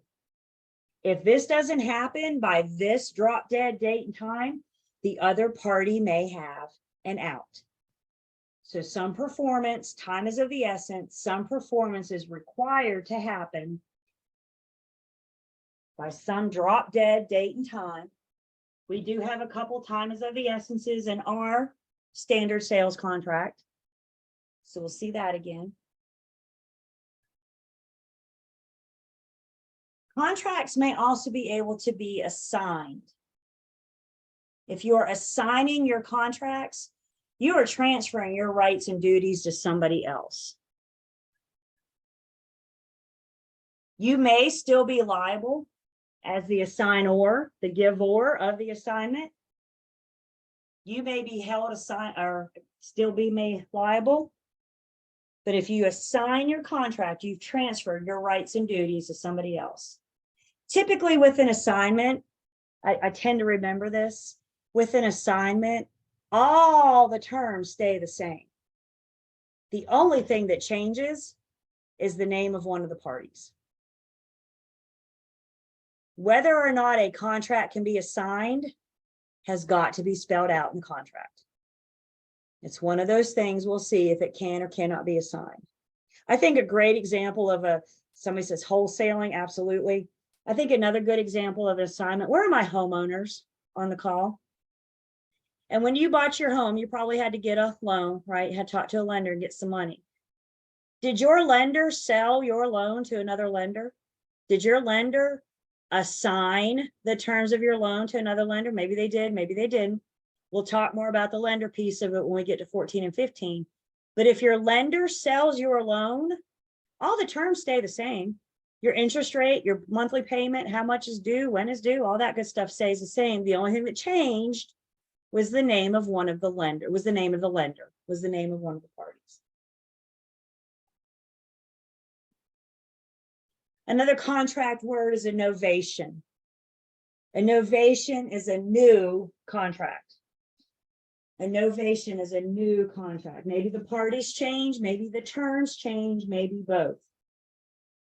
We have done a novation, we've substituted the contracts. I got an example of a novation a couple of years ago. I was so excited because I have a story in free licensing now. I was working with an investor. He was a flipper. So for a living, he'd buy a house, flip it, and then turn around and sell it. That's what he did for a living. So he purchased his home, he flipped it, and then I got called to list it. So I had this property listed. We had a buyer come up and they were interested. We were negotiating the offer and we went under contract. Yeah. I did not know this at the time. I know now, but I did not know this at the time. But the buyer was getting a type of loan referred to as an FHA loan, which we will talk about when we get to financing.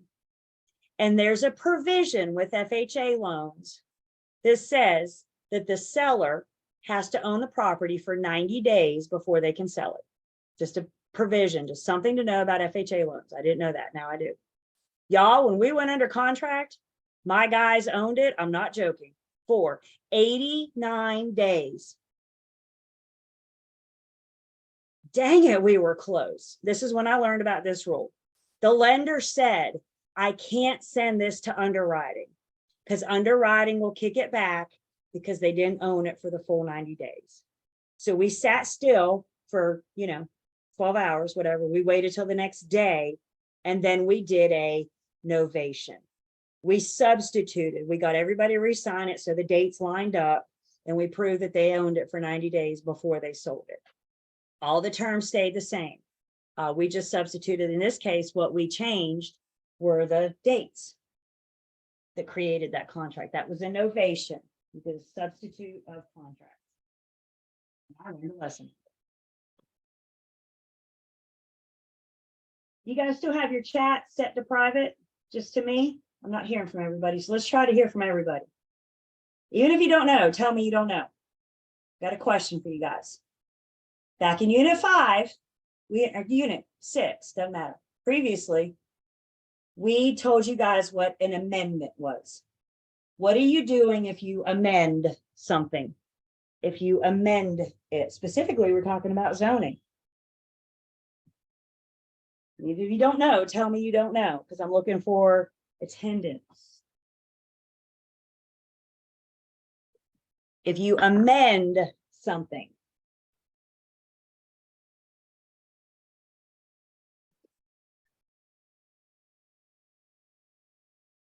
Is everybody in? Coming in?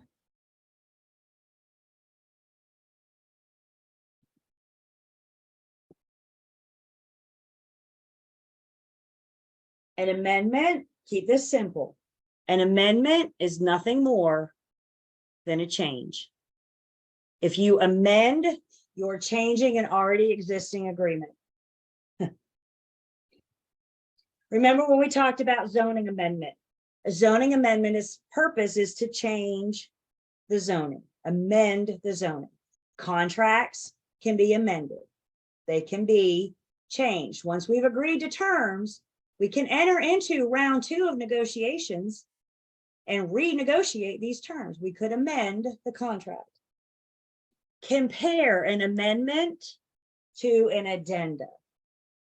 When you guys see the word addenda, I want you to see the word add.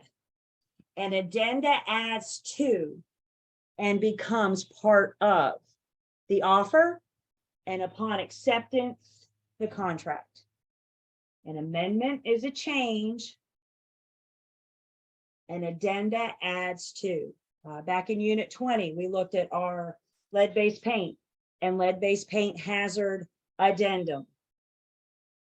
If the home was built prior to 1978, we're going to add that to our offer. And upon acceptance, the contract. Yeah. So the novation would be an addendum and not an amendment? It's in a substitution.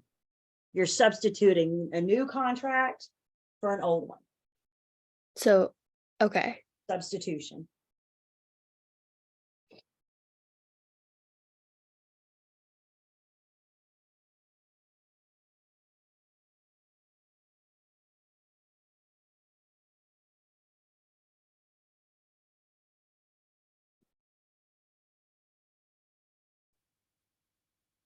Contracts can be, contracts can be terminated. They can be discharged.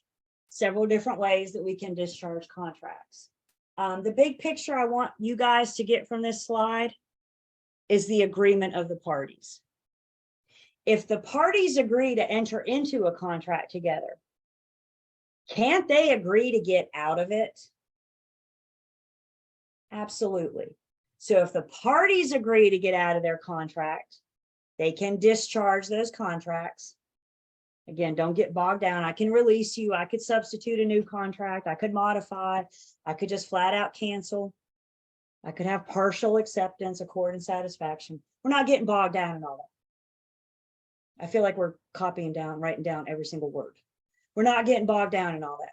The big picture from this slide is agreement of the parties. They agree to enter into a legally binding contract. They can agree to get out of the legally binding contract. Big picture. Other ways that contracts can end, that contracts can be discharged. Full performance. Once both parties have done what they agree to do, the terms of the contract have been fulfilled, it's executed, and it's a done deal. If we think about the big picture of our sales contract, the seller promises to sell, the buyer promises to buy. It's pretty much what our contract says. I'll give you my property in exchange for some money. And that's the agreement between the two parties. Once the seller sells and the buyer buys, that's it. We're done. We have fully performed the terms of the contract. So the contract to be discharged. Contracts may terminate by impossibility of performance. If one party, it's impossible for them to do what they promised to do. Let's say we find out when we're under contract, your buyer can't get loan approval. And we talk to another lender and we can't get loan approval and they don't have cash laying around. Can they buy the house? Can they do what they promised to do? It's impossible for them to perform. So that would discharge the contract, mutual agreement. Again, we got into it, we can get out. Operation of law, if the judge takes the property, if the seller loses the property to foreclosure or bankruptcy while we're under contract, it's no longer the seller's to sell. And that would discharge or terminate the contract. And then if either party breaches, the contracts are very specific about what both parties are expected to do throughout this contract to closing process. And if the parties don't do what they promised to do, they're in breach. Then any legally binding contract is going to have the consequences of breach. So if one party doesn't do what they promised to do, what's going to happen to them? And we'll see that in our sales contract. Any questions?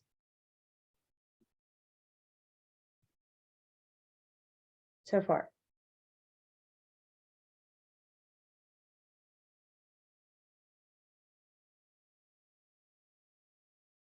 Okay.